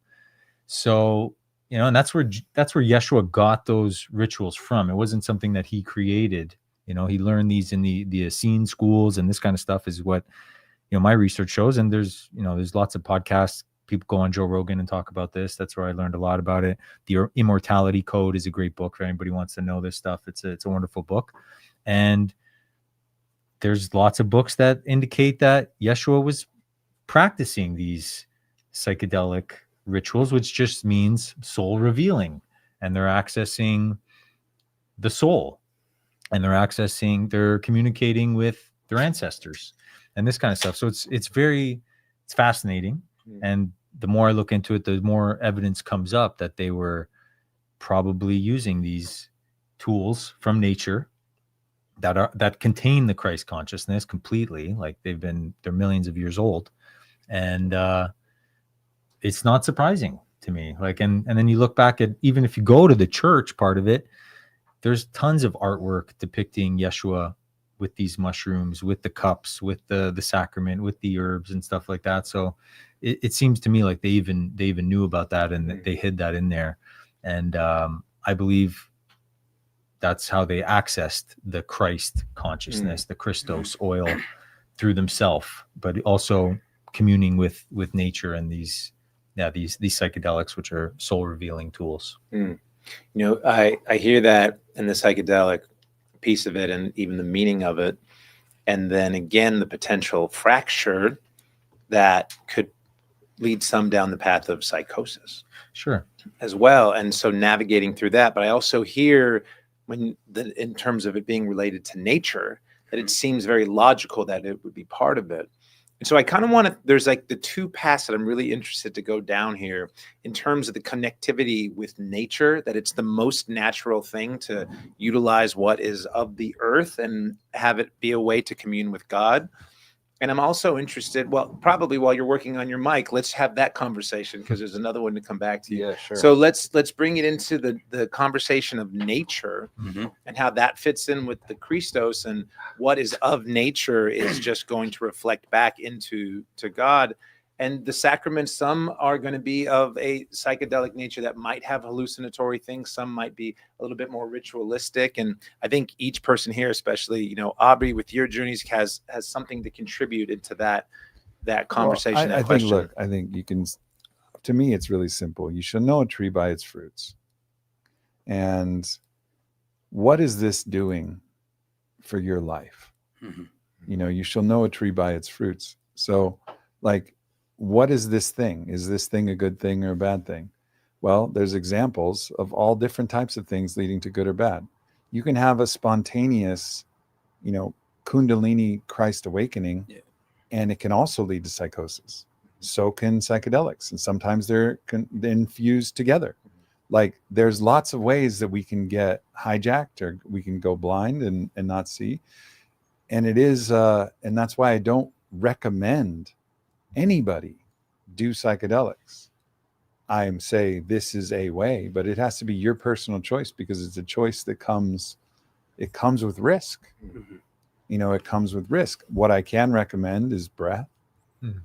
Like, I can fully recommend breath and dance and song and time in nature and just loving as much as you can. Like, there's certain things you can recommend, but psychedelics, it's such a powerful tool. And for me, it's been the greatest blessing in my life. Same. It's brought me to the deepest levels of love and consciousness that I have. It's like been so inextricable from that process. So for me, that tree has borne good fruits, and for others, it may not.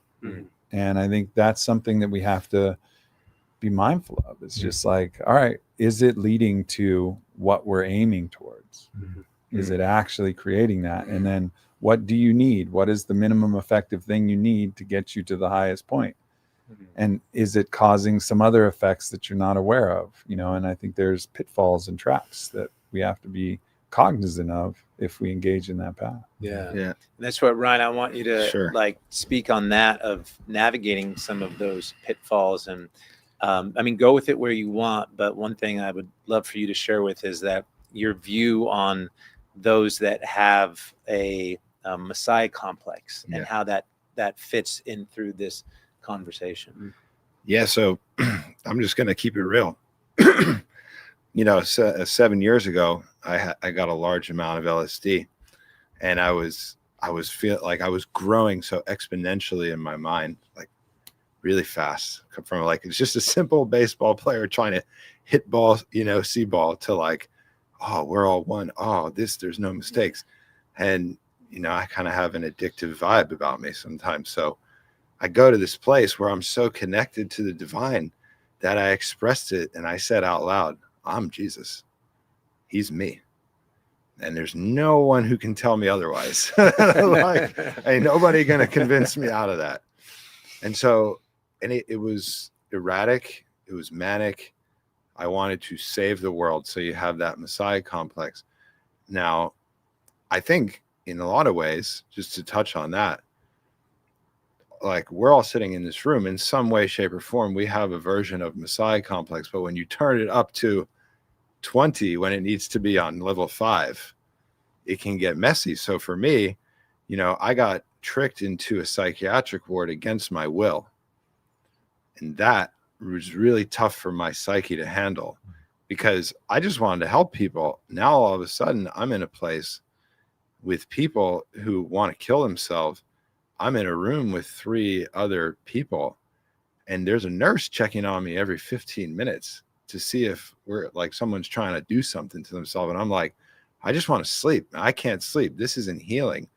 And so that really sent me on a really destructive, confusing path down the long run. And so what we've been talking about, it's like, really right now, as far as I can see, unless I'm missing something, there's not a place, because I'm not the first person to have said I'm Jesus. I think you've maybe heard it. Man, Like, I'm a fucking magnet. Yeah. So like, for those people. yeah, I mean, clearly. I don't know. Maybe there's other people who got, people come tell me that all the time. I'm like, oh no. Yeah. Okay. And It's like, they'll come up and be like, so I got to tell you something. I'm like, what? I'm like, I'm that guy. And I'm like, what guy? And they're like, you know, the guy. I'm like, oh my God, here it comes again. It's like, what guy?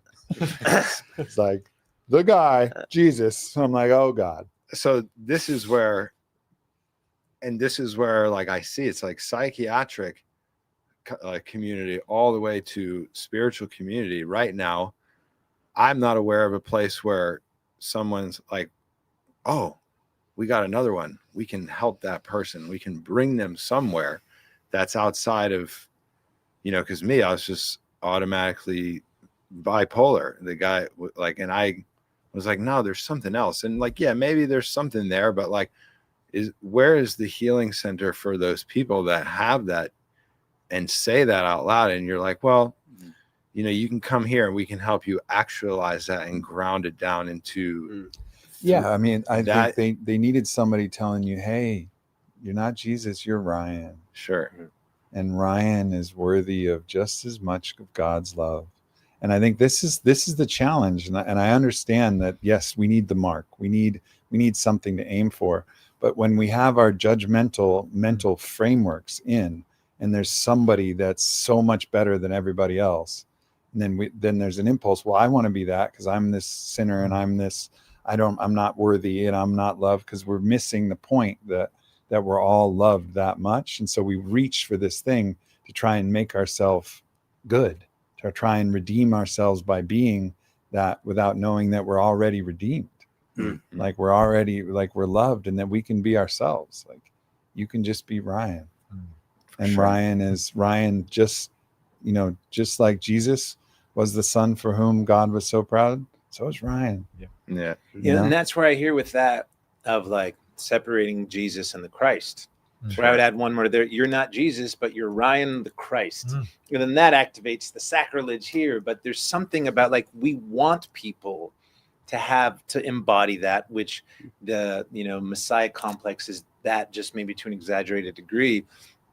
And Yogi Bhajan said, the times we live in, a third of the world is going to die, a third of the world is going to go crazy, and a third of the world is going to wake up.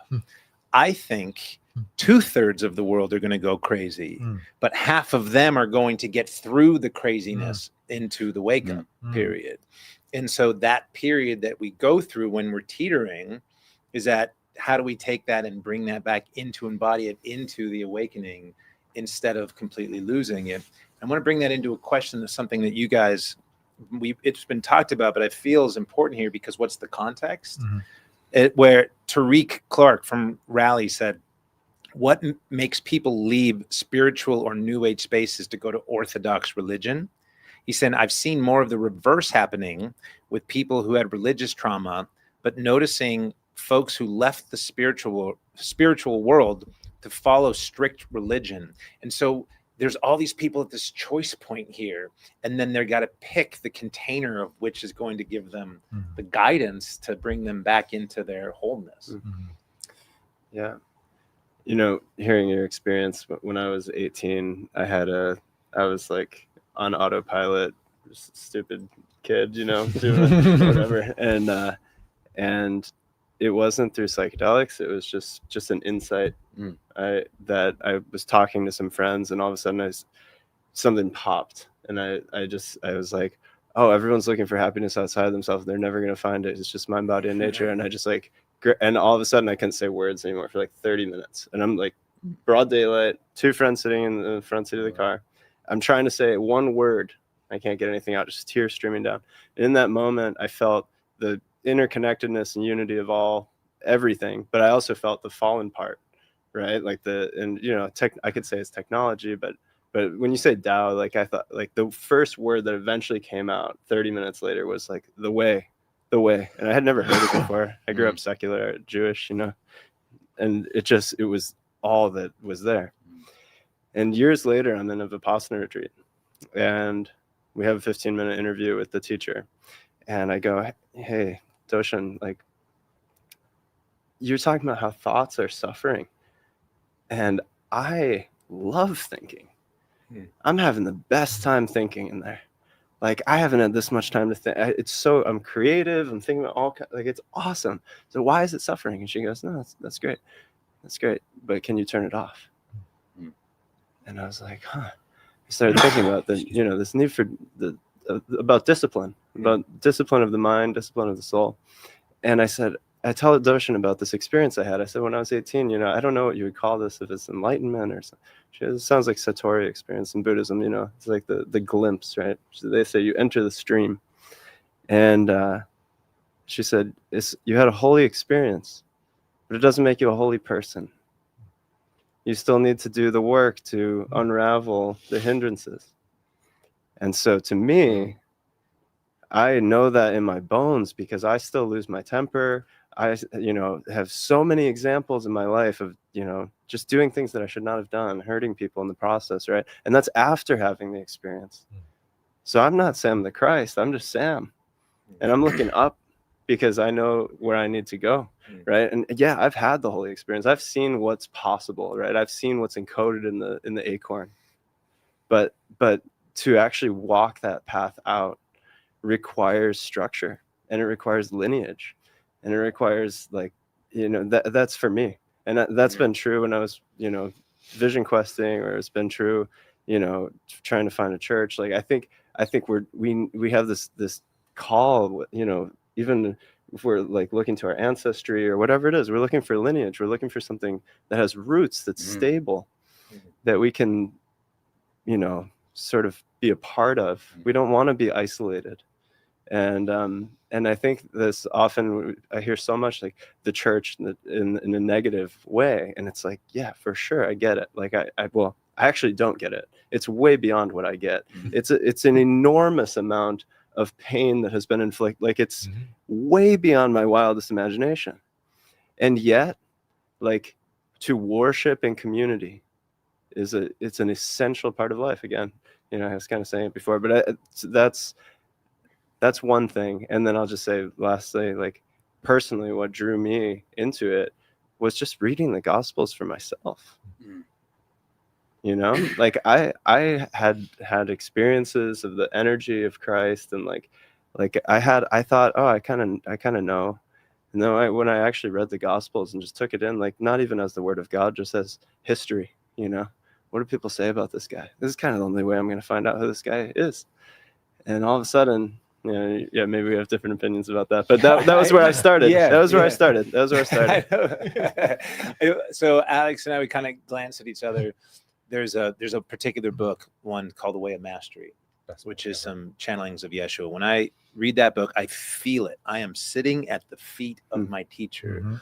And the first time that I connect, I was feeling into Christ consciousness before I had my injury, and I was fully galactivating and lots of plant medicines and all this stuff, and in that spiritualism. And then after my injury, I'm in the hospital, and I'm on my back 33 straight days, and I'm watching my body dissolve. And I'm now starting to really think about the story of the Christ, of the resurrection. And that was one of the things I always put away. I'm like, oh, I could be down with like, yeah, some of the magic, and like he's a good person, but like died 3 days, I don't buy that. But then I wanted, like, what does that actually mean to resurrect, to be in that feeling? And that was the first time that I actually connected with Yeshua. And then I wanted to learn everything I could about this person in every way I could that wasn't the Bible. Like the exact inversion of what you just shared. Because my view and relationship was that this one book that was distilled through many and chosen from so many options through, we could probably get into that whole thing, but I don't want to get too far into the historicity of it, is that it's still just one version of it. And so many people have said, if you don't know the Bible, you don't know Christ. And I'm like, bullshit.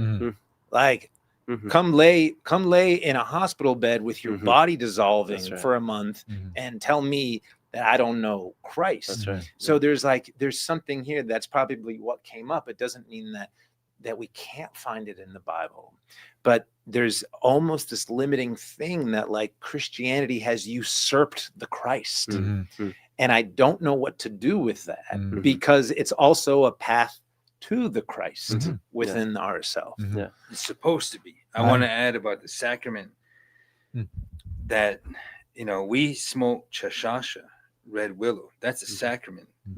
It's not psychoactive, but we leave room for the plant medicines and the plant teachers. And not everything is, there's a balance. To say things are good or bad, it's not really accurate. But look at our brothers and sisters in the Native American church with peyote. When we talk about Christ consciousness, if you ever sit, they call it sitting up in a meeting, they mention Wanikie, the Savior, Jesus Christ, the Lord and Savior. Christ consciousness has permeated. I don't feel that it's limited to a certain demographic. It transcends that. Not only in that peyote way of life, and for some maybe it's different. Look at my family is a ghost dance family. We were killed for ghost dancing in 1890 at Wounded Knee, Iron Eyes, Spotted Elk. My great grandfather, his wife, 2 children, for ghost dancing, a way of peace, a way that we were engaging to bring about peace because our world was ending. So look at Black Elk. Black Elk is one of our greatest visionaries, a medicine man turned catechist, Episcopalian. He's nominated for sainthood right now. So is Tekakwitha. Nominated for sainthood. The Pope now should saint them. I feel like with sacraments, there has to be room for that, because it leads us to Christ consciousness. It leads us to a sacred understanding. I've learned a lot about it. I've studied it, but so my words about it wouldn't be the same as if, a psychonaut, somebody who has given themselves to that, but through fasting, no food, no water, through dancing, through the drum, we can become hollow bones. Mm-hmm. Like Fool's Crow. I come from the school of Fool's Crow because of my first medicine man. And so I have to engage a certain path that doesn't allow me to participate in that, because I have to reach the consciousness, Christ consciousness, through this other way. Mm-hmm. But we're doing the same thing. We're releasing endogenous sacramental fluids, Mm-hmm. whether it's DMT, whatever, brother. What is the word you use, Brother Alex? I use the Christos oil. Yes. Yeah. We're Cerebrospinal we're fluid. doing that, and it's available to us. In fact, there's DMT in buffalo liver, and we eat that raw. And so, that's what we're doing. So there's room for that. I want to make those few comments. Mm-hmm. Mm-hmm. I think if we say the Christ is hitting the mark, right? So that's someone who's hit the mark and stuck it, not just touched it. That's Satori. Mm-hmm. Touch the mark. Mm-hmm. Touch the mark. Mm-hmm. Touch the mark. That's very possible. And I think there's an important and sacred place for that. Because to touch the mark, to know God, to have like, do you believe in God? What are you talking about? Mm-hmm. Like, I know God. I know God. Like, that's a special thing. Mm-hmm. And that happens when you touch it. Mm-hmm. Now, doesn't mean you're going to stay there. Doesn't mean you're going to stick the landing. Mm-hmm. Doesn't mean you're going to hit that perfect 10 double backflip, stick it, and the crowd erupts and roars. I think, even in Yeshua's story, you see him struggling still. There's parts of his humanity. That's the thing I wish we knew more about Jesus Christ. But he did. I think we all agree here, like he did hit the mark. And it actually took the crucifixion for him to finally go through the final trial, where he was the final questioning to hit the mark. And we all have that opportunity of our potential to like hit our own mark. And then how much do we want? But what do we want? Because there's a complete emptying of ourself, the whole structure of who we are. Like there's a passage that is read very little, but it reads something like this. Yeshua says, to follow my way, you have to hate your brother, hate your mother, hate your sister, like hate your family. Well, it doesn't mean like hate, like be mean. He means actually remove the specialness of all relationships so that you see everybody evenly. If that's what to do that really means, I'm not going to go that far. I'm always going to love my kids, especially. I'm going to love my friends a little bit, especially. And like, I'm okay with that. And that goes back to what I was saying. Like, I'm okay with being a little bit underneath the mark. I'm still aiming towards it. I'm going to do my best and I'm going to love those, but I'm going to have special relationships. I'm going to have special things that I like. And like, I'm not going to go all the way. And I'm good with that. And I think so I'll never be Aubrey the Christ. That's fine. I'm going to be Aubrey.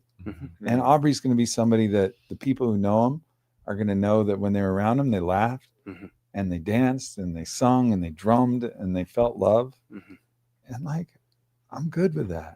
See, when I hear that, and maybe this is just our relationship to the word, but I don't know that the Christ is something to be achieved as it is to be sort of accepted.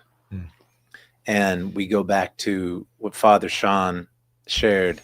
We had this epic discourse that I know touched a lot of us about Hanani, and a couple times in the Bible when God said, who is going to help? Like, who's going to answer the call? I need some help. And Hanani says, I am here. And in the way of mastery, Yeshua says, I'm always going to be here for you. But when are you going to tell me to step aside and become the Christ? And I feel with myself and my own, perception that putting it as this thing that we'll never achieve. There's always going to be a missing that, in some ways, even when you said like Yeshua still struggled, was he the Christ at the resurrection, or was he the Christ when he said Haneni and then struggled as the Christ? And that there's like this deference we give to the title of this separation that we're always going to be missing. And there's this deep part of me that feels like until we can claim I'm the Christ, now let me go try my fucking best to actually do it, but I have to claim it first. So this is what drew me to Orthodoxy. As you know, I started like the first theology that I got was Protestant, and then, you know, just digging deeper into it. But the center of Orthodoxy is the mystical nature of theosis, of becoming divinized, of becoming united with God, right? And so the question, I think we all understand that that's the point, right? That we're meant for something great in that sense, like all the way great, right? So the question is just how.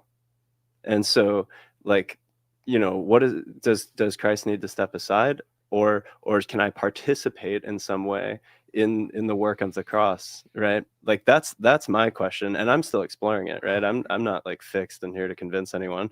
I'm just like, the question is, you know, you do it through Sundance, you do it through the peyote circles, you do it you know, meetings, you do it through the Eucharist, you do it through service, you do it through like however we choose to participate. It's not a matter of separation. That part I know for sure, right? Any like way that's teaching in that we are separate, it's not the case. But the way that I see it now is like there's a hierarchy, like we're connected through a fractal, and there is something to look up to, but we're connected to it. As soon as we start saying this is mine, this is my divinity, then we become prideful, then we become, you know, like Lucifer. You know, and I hear that, and I don't disagree with it, but I think about like, can the acorn claim to be a tree, or does it need to become the tree before it says I am the tree? Can it hold its full expression where it's at, which allows it to grow into it? When has it become the tree? Exactly. At what point? But it exactly. keeps going. It keeps saying, I'm not quite there yet. That's the posture of it. It continually grows. It continually grows. The greatest saints still thought themselves to be so far away, but people recognize their glow. No one saints themselves. Someone else does, right? That's the whole point of it. But so within that, it acknowledges I am a tree, and I am ever evolving into my fullest expression, but it never doesn't not become the tree. Absolutely. So wouldn't that be said that we are the Christ, and we just expand into its fullest expression? This is the paradox again. To actually understand any of the mysteries, you have to be able to hold paradox. You are that already.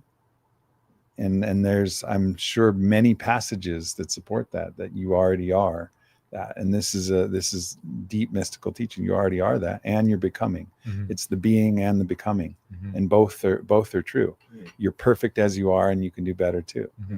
You know, and I also do hold that there were certain ascended masters that hit the mark and stuck the fucking landing. They actually did it. Many of them. They maxed out. They full sent. They full sent. You know, they maxed out. And I think, you know, there's a certain level of like, what is our aim? What are we trying to, how are we trying to max out? And then what does that even mean? You know, like how much sacrifice are we willing to make?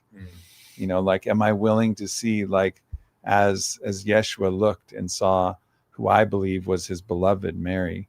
You know, obviously that part that's a whole other story about the relationship between Yeshua and Mary of Magdala and his brother John, and like knowing that they're going to have to watch him go through that. Like, are you really willing to go that deep? I don't know. I'm still trying to figure it out if I have the courage to Sundance. You know what I mean? Like, so like, I think, but there is the mark. There's the full send Christed out thing that I think has been done, and Yeshua did it.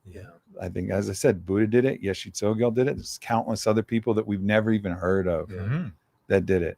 And it's a choice. They chose They to fully chose. send. They chose to do that. And like your shirt says, no one gets to the Father but through me.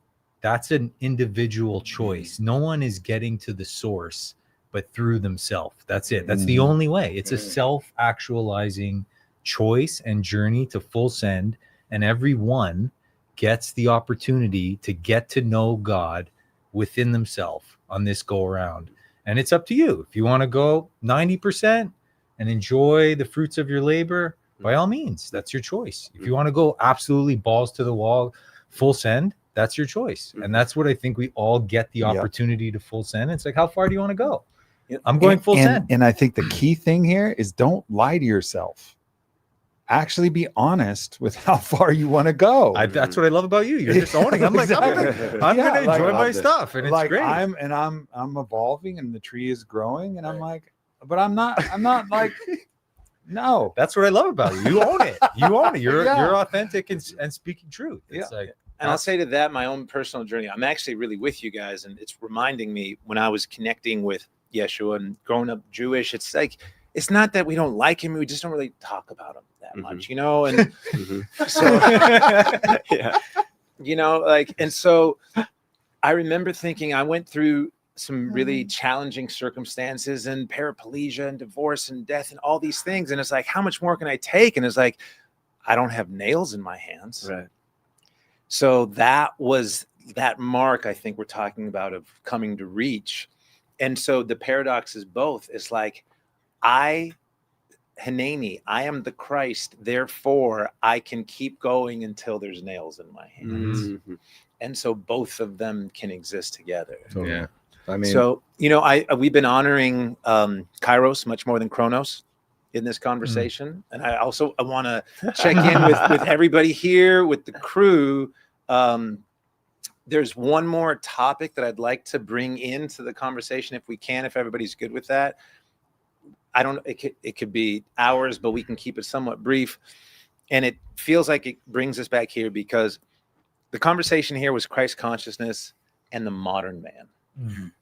And so here we are and sitting together having conversation, and it's all about relationship and being in right relation.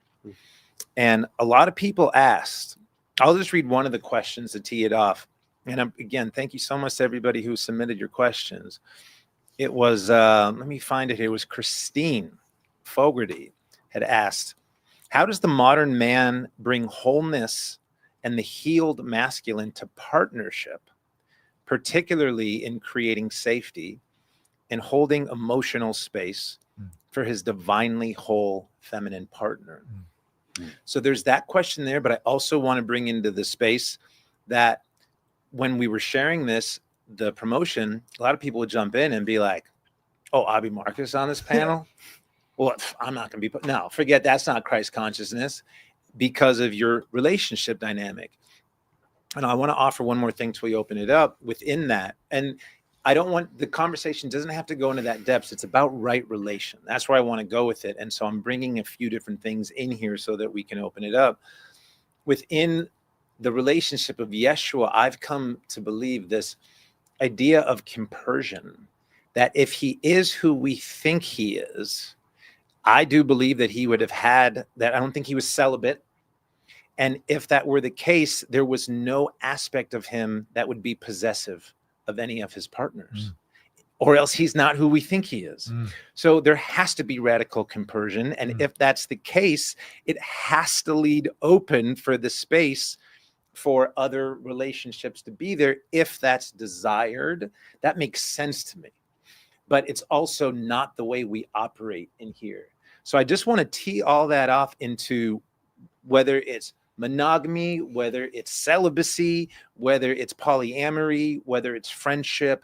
How does the modern man embody Christ consciousness in right relationship, particularly in intimate partnership? Well, I think for me, it boils down to honestly,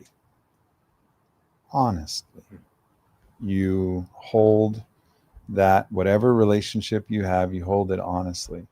And I think whatever structure you have, just like whatever path you chose, if you chose the red road and the beauty way, choose that path honestly of your own will, and be honest about how much you're following that path and whether that really serves you. If you choose the path of traditional monogamy, be honest about it. Be honest with what you feel. Be honest with your partner. Be honest with what you want. If you choose a different path, like I've chosen, be honest about that. Like, that's, if you go into the inside of our relationship dynamics, the beauty of being completely honest, where there's no secrets, there's no hidden desires, there's no part of me that I can expose that won't be loved. There's no part of my partners, my beloved wife, Ilana, my beloved Alana.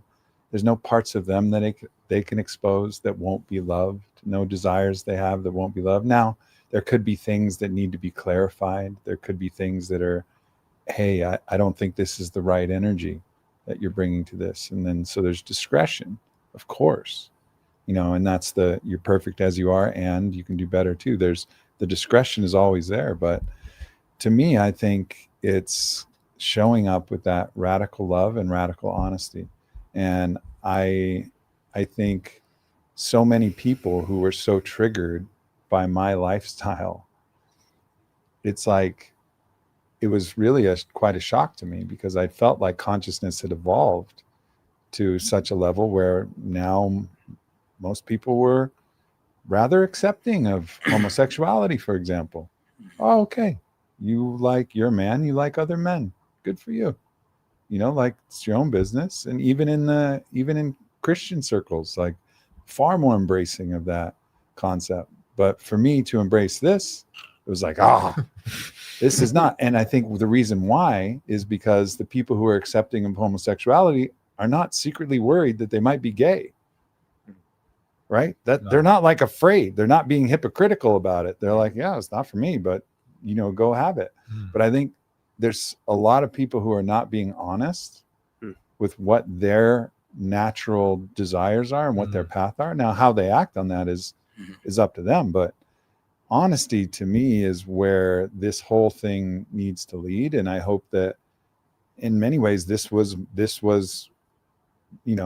emotional blood that I bled for sharing my story. And I was attacked viciously for sharing this story. But I hope that sacrifice was worth, that it brings out more honesty. And I've heard from tons of people where I was like, hey, I'm not going to do what you're doing, but it was really cool for our relationship because we got really honest. We had conversations we were scared of having. And like all of those responses, that's what makes it worth it. That's what makes, this mean something more than the actualization of what I've always dreamed about. Like, I've always dreamed of being this much in love. I'm so in love. Like, my heart's so bursting open. Like, I'm so in love. My partners are so in love. And there's full freedom and love. And it's a way that's worked for me. It's come with great challenge and great difficulty. There's a lot of encoded jealousies. There's a lot of rivalrous kind of ideas with your brother or sister to sister. And this is a new way that helps us reevaluate all of these things that we just take for granted. And it isn't for everybody. And I'm not being prescriptive about it. But, as I keep saying, you should know a tree by its fruits. Yeah. Like, if you could take a tour inside my heart, inside Alana's heart, inside Bailana's heart, and really see, then you would see what this is. And then you will know, taste it and see that it is good. Yeah. The prescriptive part that I hear from that is the radical honesty.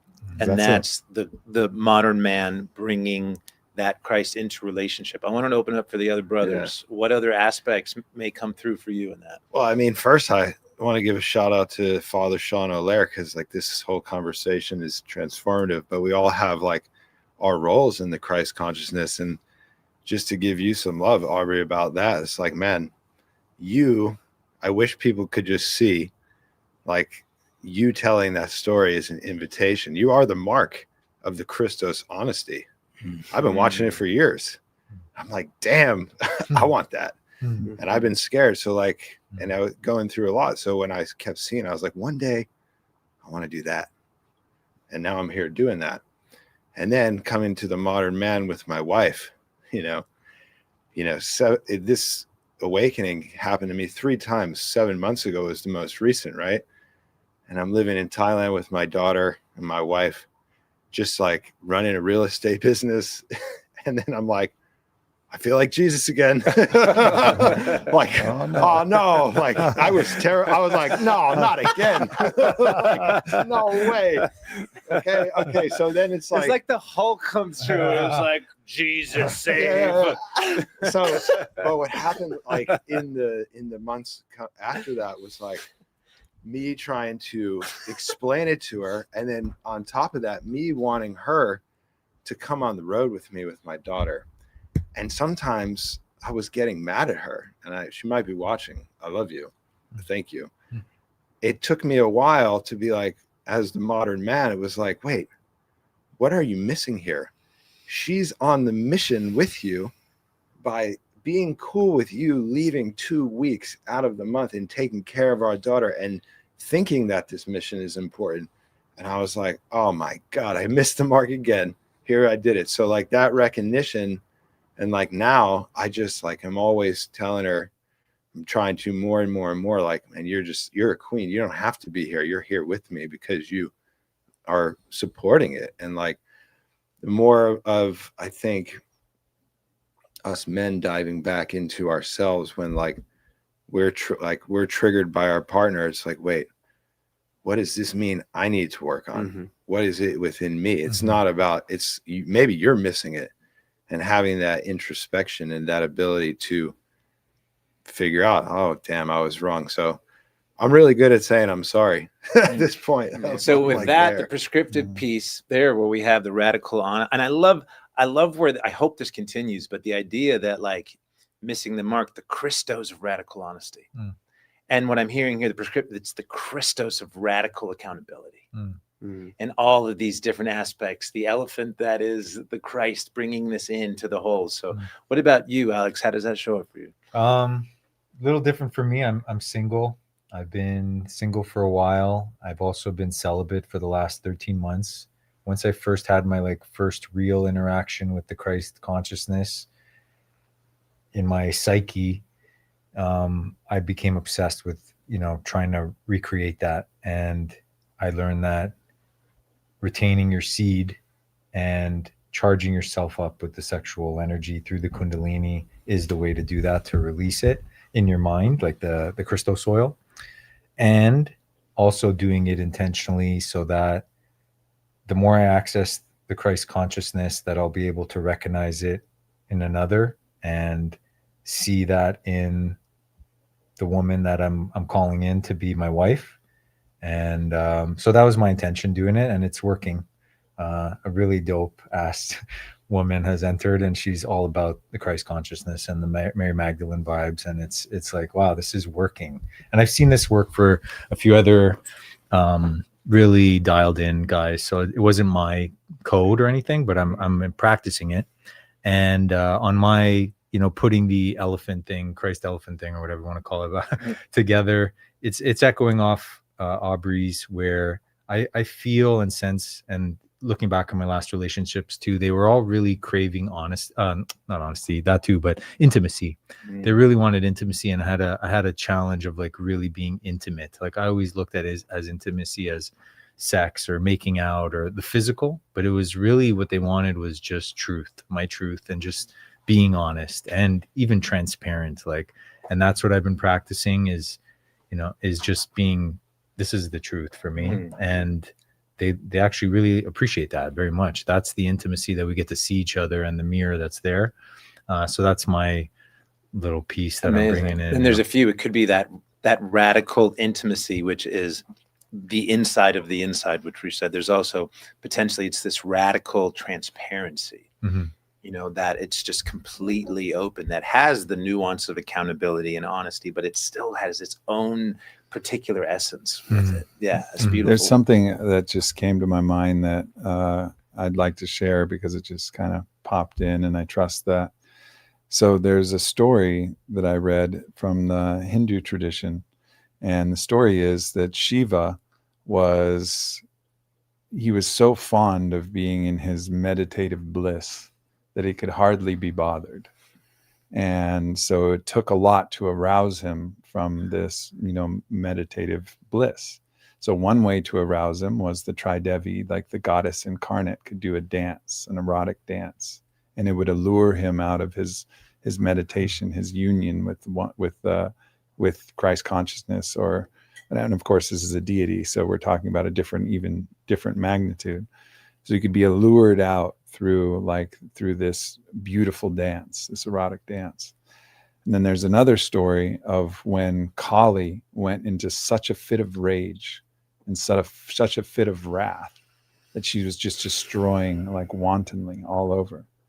And then it woke him from his slumber, and his action, he could have tried to overwhelm her, he could try to use force, but he chose the position of the lamb, and he showed up as a weeping child. And as he showed up as a weeping child, then she snapped out of her wrath. And she went, oh my God.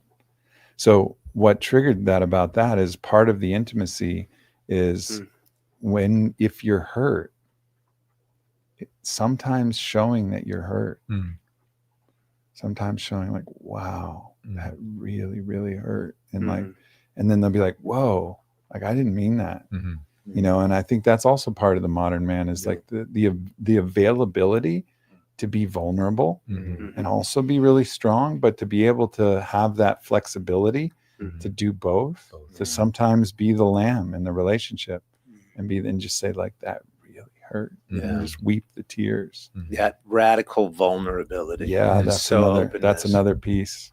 Yeah, when you're fully exposed, when there's nothing left, there's nothing you can take to me because I have shown you everything. Yeah. What about you, Sam? Yeah, I mean, I love that in the sense of one thing that was coming to mind is like setting the example. Like so many moments where it's like I'm wanting this person to take accountability. It's like the way to invite that is not by suggesting that, it's by doing it and showing like, okay, this is where we're at.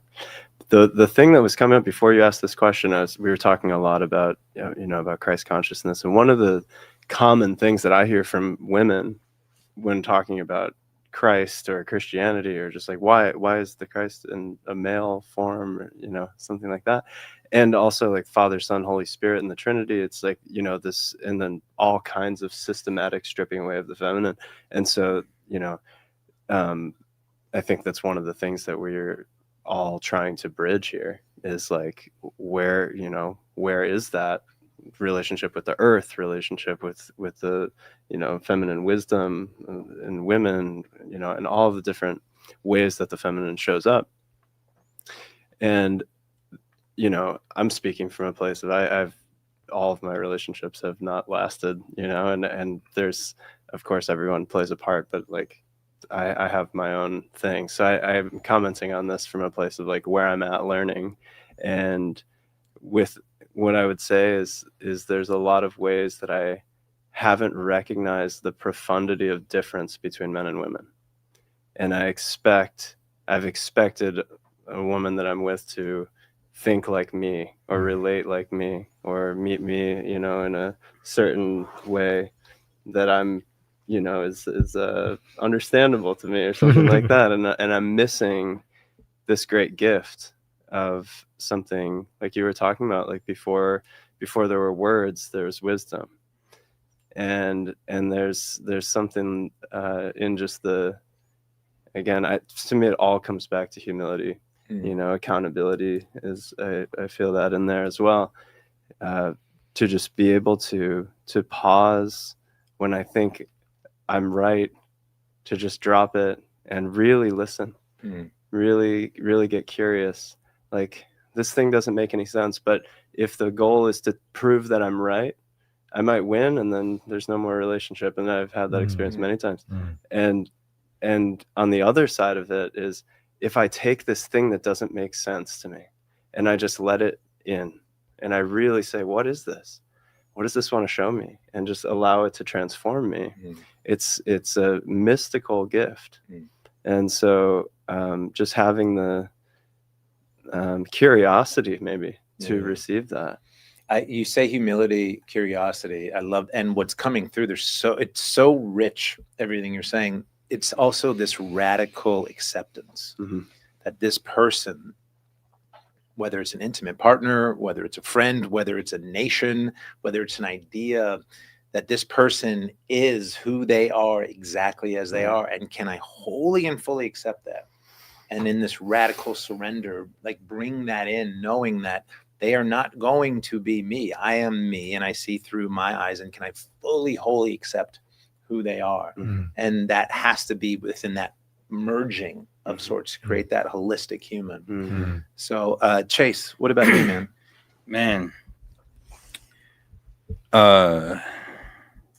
Marriage is a strange institution. You know, you look at the roots of it. It's a contract, and but having a partner and trying to work on yourself, you know, forgive yourself. And I never even heard the word emotional intelligence till one of my daughters mentioned it to me. And having daughters really opened my eyes to the level of conditioning that the world of patriarchy instills. It's like, if you're a fish at the bottom of the ocean, you don't even know you're in that ocean. That's just the reality that you've inherited, and all of the assumptions, like it's in our language, like male and female. Why is male got to be the base of female? In Lakota, it's not like that. Wia and Wichasha, there's a balance. Why do we say women came from the rib of man? Bro, we came out the sacred portal. You know, so there's a striking, we're all dudes here by design, but there's a whole nother way of viewing reality and imparting meaning and purpose and the path that is from the woman, the female, the feminine. And I was saved by a woman. I was literally saved by a woman. And our prophet is a woman. Christ consciousness comes from a woman. And so how many traditions like that are in the world? But, you know, Aubrey took a lot of hits. And he took them. He took them on the chin, man. And our people are polygamous. The Lakota people are polygamous. What's polygamist? We have more than one wife. Not everyone, though. And it wasn't, I think it really made me realize that there's a underlying conditioning. And when people's senses of what they might hold sacred or what they're told that is the norm, when those are challenged, they lash out. It's easier to judge than it is to think. That's Schopenhauer. It's not mine. And so Sitting Bull had, I think, 3 wives. And it's more of a mark of, are you providing? When you wanted a wife, did we have courtship rituals? Not only do you have to seek permission to talk to the woman, but you have to give horses to her family, to her dad. You got to show provision. You have to show capability. You have to show proficiency. And when maybe you got lucky and you married this woman, well, that woman might have a sister who has a husband, and that husband might pass on in the field or whatever. Now it's a matter of utility. Another partner comes in, and it's a team effort. Now, that's not to say that my wife would probably put my stuff all in a trash bag and put it outside the doorstep. That's the traditional divorce method. So there's a balance, though, and whenever we find ourselves, being rushed to a judgment or being asked to villainize something, we have to look at our conditioning, because we are missing. This world here is missing the whole the feminine power. and you know, certain worldviews leave space for that, and I'm still trying. I feel like I'm waking up every day, and you have to decide to try to love yourself and forgive yourself so you can be a partner. You can show up. You know how hard it is to do the dishes and make the bed, dude? You have to show up. You have to show up. And I don't show up all the time, but we're fallible. We're not perfect. Mhm. We're working on it. Mhm. And, you know, I'll add that. That's how what I'm feeling. I love that, man. And when something that arises for me in this is we have this dichotomy, this binary man woman, and yes, there's some of us who have penises and some of us who have vaginas, and that's a real thing, and we shouldn't be debating that. That qualifies. And we're also all the mother. Like, we are all the mother. We came up from the mother, and we are all the mother, and we're all the father. Mhm. We're all spirit, and we're all matter. We're all androgenes. You know, we're all androgynous fundamentally. Some parts of the mother have penises. Some parts of the mother have chalices. Okay. You know, and you can express the polarities in different ways, but we're all that. And I think, so that's one thing I just want to point out, is that there's the patriarchy and all of this talk about, no, we're actually all the mother. If you want to talk about what this all is, it's all she. We're all her. You know, all the men are her, and we're here to protect her. That's our role. We're like the fucking lymphocytes and the killer T cells, and like the things that are out there trying to keep everything chill and safe for the mother, to protect the mother. That's our sacred role. Yeah. It's provision and protection. You know, so that's why we have the testosterone. That's our sacred purpose for being a man, is provision and protection. But we're the mother, and we're protecting ourselves, and we're protecting, yes, the women and the children and other men and those who don't have that capability. Like, that's fundamentally, you know, who we are. And I'll also say that there is something intensely transfiguring that I've gone through when I bless my beloved, my baby girl, that I've been conditioned to be possessive over, and I bless her to go have a sexual experience, an ecstatic, surrendered sexual experience with another man. And I call that man, like Joshua, I call him my brother. I hope you guys have the best time. And I'll carry a piano into your fifth wheel over here so you can play music in between having sex. And that's not fucking easy. It's not an easy path. And like, everybody's like, oh yeah, Aubrey's got it made, he's living the life. Yeah. I'm telling y'all, it's not easy. It is not easy. And yes, it's so incredible, but you have to go through a process of being willing to move beyond those fiery gates, like the pathway back to Eden. So in the story, the gates of Eden are barred, and there's a sword that moves around in a circle, and the sword is on fire. And the pathway back to any Edenic state is through the flaming sword with the fire. And if you want to get to this state, there's no bypassing it. You can't sneak past the gates. And I think so many people they're cheating, they're going around, they're trying to sneak past the gates. You've got to go through the gates. And I think this is not a retelling of the older kind of polygamy stories. This is a new story where I don't have any rights that my partners don't have. They have the same rights as me.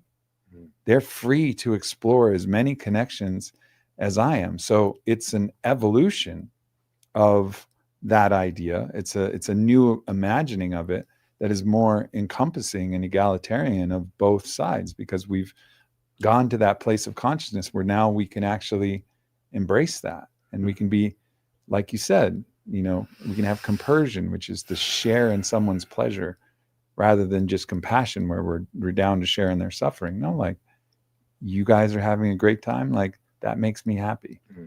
You know, and I have lots of things to say on the nature of relationship, but this is not where this podcast is going. But I think the key points are: one, we're all the mother; two, there's no way back to the garden except through the flaming sword of fire. Mm. And whether that's the Sundance or whether that's dealing with your own jealousy, like I can't tell you what that feels like. It's like I wanted to vomit, cry. I'll be like, oh, they're probably having casual sex. Oh no, for sure they were having doggy stuff. Oh, for sure his penis was in her mouth. Oh my God. And then I wanted to vomit and I wanted to cry. And Ryan's getting uncomfortable already as he's hearing it. And it's like, it's fucking insane. And I wanted to punch something and I wanted to cry and scream and vomit all at the same time. And I did that over and over and over and over again until I could finally come to a place like, did you have a great time, babe? How many orgasms did you have? And they're like, you what? You want to know? And I'm like, yeah. Like, was it amazing? Like, did you reach transcendence in that union? Like, and to really like want that. And it's not that I'm perfect at it, but I've endured the flaming sword of fire, and it's made me a better man. Made me a better man. And so that's, again, you should know a tree by its fruits. This process of moving beyond my own jealousy has made me a better man. And also it opens up so many things, even if they weren't sexual partnerships available. Like right now, Bailana is working on an incredible music project with a producer who saw her doing this dance where she's in like painted metal, for a music video, she's in painted metal and she's naked, like on the bed, and like he hits her up and he's like, wants her to be part of the project. Well, most men would be like, yeah, fucking right. He's just trying to get some of that ass. And I'm like, no, awesome. Like, and like, there's no resistance. There's no like stopping for me. I'm like, this is awesome for you? Awesome. Like, go for it, babe. Like, live your best fucking life. And I also just trust that with all the options open, they're going to choose to come home to me. Not that they're contractually obligated. They're not. If someone can serve you better than me, I want you to be with that person because I love you that fucking much. Well, I hear in that the Christos, I think of that process that you went through and how challenging it was, and something he speaks of in the Way of Mastery says, make no mistake, if there is anything or anyone that triggers you or you feel triggered by anything, that you have more work to do. Because it all comes back to the one and into the individual. And so there's an opportunity to expand. And hearing you go through that, I think about, there is no instance in any way, shape, or form that can be imagined when Yeshua would feel pain from somebody else's joy. Period. And so if that's in any of our space, in envy and jealousy and shame, that somebody else's joy takes away from our own, then we have more work to do. Amen. So you wanted to say something, Sam? Well, I was just hearing the sword of fire. It's just like, no matter what path we choose, it's going to be difficult. There's no non-sacrifice option. And so like, whenever we go through, like, I think I imagine in monogamy, I know you're married, that like, at some points you're going to the reason for marriage in that context is you're going to come up against points where you don't want to do it anymore. And it's very, very difficult to imagine. Like, that seems like the whole point of it. And to go through that, and then it's like, and it's probably, I imagine, a cyclical thing. It's a really important point that you're making, is that you get to choose your sword and fire. You get to choose which path. Like, is your sword and fire staying devoted to that one person? And is that your sadhana? And is that the thing that continues to hone you into the best version of yourself? Or is it confronting the snarling, fucking monster of jealousy and just saying, like, feeling its hot breath and like feeling it eviscerate you and saying, like, I'm not afraid of you? Like, which, or being celibate, or being celibate. Like, any of them are going to come with a challenge like exactly. that. Yeah. But it's like, whatever sword and fire you're called to, Eden's on the other side of it. All And paths lead there's to so fulfillment. many, there's so many different paths. And so that's why I'm not prescriptive about this. But I think we should look at each path and say, like, all right, where are the sacrifices? What are the unique sacrifices of this path? Where's the growth that's coming from it? And I think that's really important. I have partners who are, not partners, I have friends who are with partners. They have a really, like, hard time with. Like they really struggle with it, and they stay in because it's really hard. Mm-hmm. And they're like, this is my sadhana. And I'm like, bro, like you could choose a different thing. Like you could choose a different sword and a fire. And I think it might be better, but who am I to say? Yeah. You're like totally awake. You're looking at this with open eyes. I'm like, this is your sword and this is your fire. Bless you. Bless you on your path. Nobody should be telling another person what sword and what fire they need to go through. You know, like it's a personal choice. Right. I want to say something.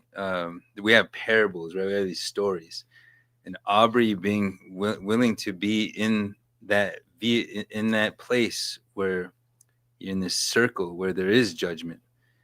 And one of the ways you're being tested, one of the ways that our people would test a man is they would concoct some errand, and they would take the man out away from the camp and bring him back. If this man was being considered for leadership, and he would come back, and his woman would be with another man, they would set this up.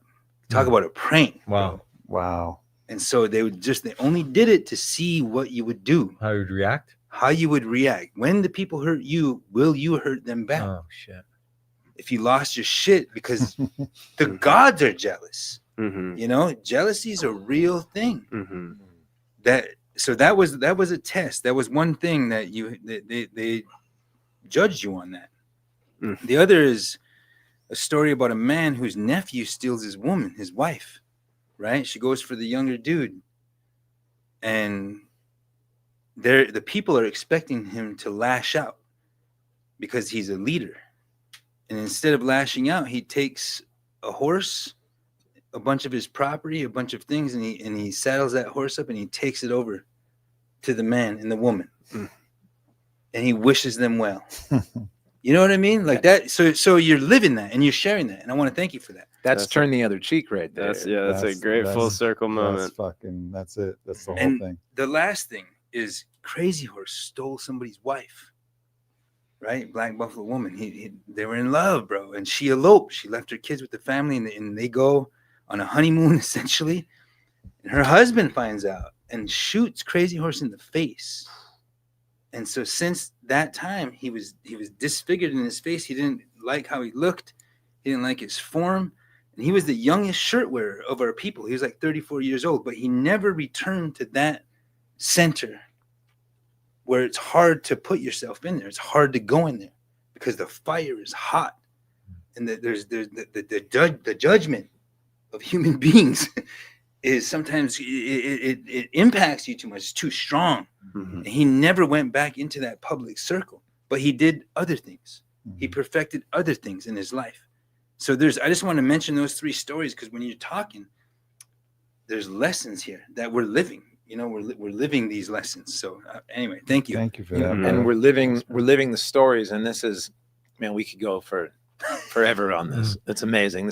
First of all, I just want to thank you, brothers, for showing up. This has been a beautiful conversation. And in terms of the prescriptive, to bring it together, we talked about so much, but I love where this ended because we're all talking about connectivity and what is the bridge, what is the unifiers. Many paths, one mountain, but it is a mountain of honesty, of accountability, of humility, of acceptance, of surrender, of love, of compersion. I want to add one more. And I'm going to share a little parable of my tribe, my Jewish brethren. And actually, my brother Aaron was the first one to tell me this. As we record this on Rosh Hashanah, I also feel the need to say, I have so many Jewish friends, a lot of Chabad friends, and I realized this was on Rosh Hashanah. They're going to hate me, but I hope they see the love that this is for the connection of it all. We all want the same thing. And it's the story of this really devout Jewish man, and he dies and he goes to heaven and he sees, well, he doesn't see Jesus, of course, but whoever he sees there to greet him, the greeter says, so, did you do all the, did you pray? Oh yes, I prayed every Sabbath. I came and I prayed, and did you do the mitzvos? I did all 613. I kept kosher. I didn't eat this, and we did all these things. And did you study Torah? Oh, I read the Torah every single day. I did all of the whole thing, the Tanakh. So did you enjoy this world that I made for you? Fuck. Yeah. We have to remember Mm-hmm. to enjoy the ride. Mhm. Mhm. If we're not enjoying the process, if there is not levity, if there is not laughter, we're missing the whole point. Yeah. Mm-hmm. And I had that come through with a breath work I did with you that you led. And when it, and a lot of those things can be healing and we're letting a lot out. And I ask always at the end of the breath work, it's like, what do you got for me? And then what just came through was like, don't forget to laugh. Mhm. Like this is supposed to be fun. And Mhm. Yeshua struggled, but I don't think he suffered. Mm. I don't think he suffered for one moment Mm. because he hit the mark. Mm. He was compersion. He was accountability. He was service. So what is there to suffer about? We sign up for the sacrifice. And so if we can bring all of that together and let it infuse into ourselves and then fractalize out, Mhm. into the multitude. From the one becomes many, and then the Taurus back into it. And then we just live that life of the Christos, of the Son, as we are striving for more. And, we fuck up. What are you going to do? We do our best and then just be joyful warriors along the way. Mhm. So, And don't worry what people are going to say and think about you. And I've had, this has been the great gift of what I've been through, is now I realize that there will always be people who are going to just judge me wherever I go. And there'll be people who love me and that's it. But it's actually allowed me to be more free and authentic. Like Chase gave me this super dope vest. And I know there's going to be people, what's Aubrey wearing there? Who's he think he is? I'm wearing this little silver cuff that I think is real cool. It's one of my my own spiritual armor. And people are like, what is Aubrey wearing there? Like, but I like it. And it's me, and it's okay. Like, if you want to judge, like whatever's going on, like, it's okay. Like, live your authentic life, like swing your authentic swing. It's a book from Stephen Pressfield about your authentic swing. Like, all of us have an authentic swing. And like, everybody here is living their authentic swing. Alex, you do it fucking great. You swing your authentic swing so good. And Sam, you do too. All of us do. We're swinging our authentic swing. And I think that's the other thing is like, be who you are, swing your authentic swing and don't worry about the people who are judging you. and I'm going to say this to shout out to everybody who's watching right now and everyone that's going to watch this recording later, that we're all being called into something greater. And what I love about all you guys, not just showing up here, but as you're like showing up in life, just saying we're going to do our best. And so I want to put out a call for just a moment for the men in particular that are hearing this, that are feeling that call for that activation to say, I am ready to step up. Well, we are launching a program called the 12, and it is only for 12 men, not 11, not 13, 12 men that are ready to come together in brotherhood, in sacrifice, in service, in activation, in joy, in honesty, in transparency, and in love. If that's something that you are interested in, there's going to be a link in the bio or below in the description. You can go to aranzahavi.com/the12 for more information. So we'll put that out. For everyone else, men, women, and children, we have our community, Soultivation. It is a place for conversations like these to be had with everybody. Bring the whole of you as you are, and it's a space for us to come together, to talk, to converse, to learn, to grow. You can go there. There's going to be a link to it's soultivation.circle.so. But whatever it is, whatever your path is, just know that we are all in this together. And how do we know that? It's because we're all fucking here right now. There's just one thing. There's one thing, and we are it. And if we can just do our best to embody the love that we are and extend it forward, then there is no question that we will reveal the kingdom, usher in the beloved community, and see the more beautiful world we all know is possible while we came. Hallelujah. Amen. Thank you. Good night. Go ahead. Thank you, man.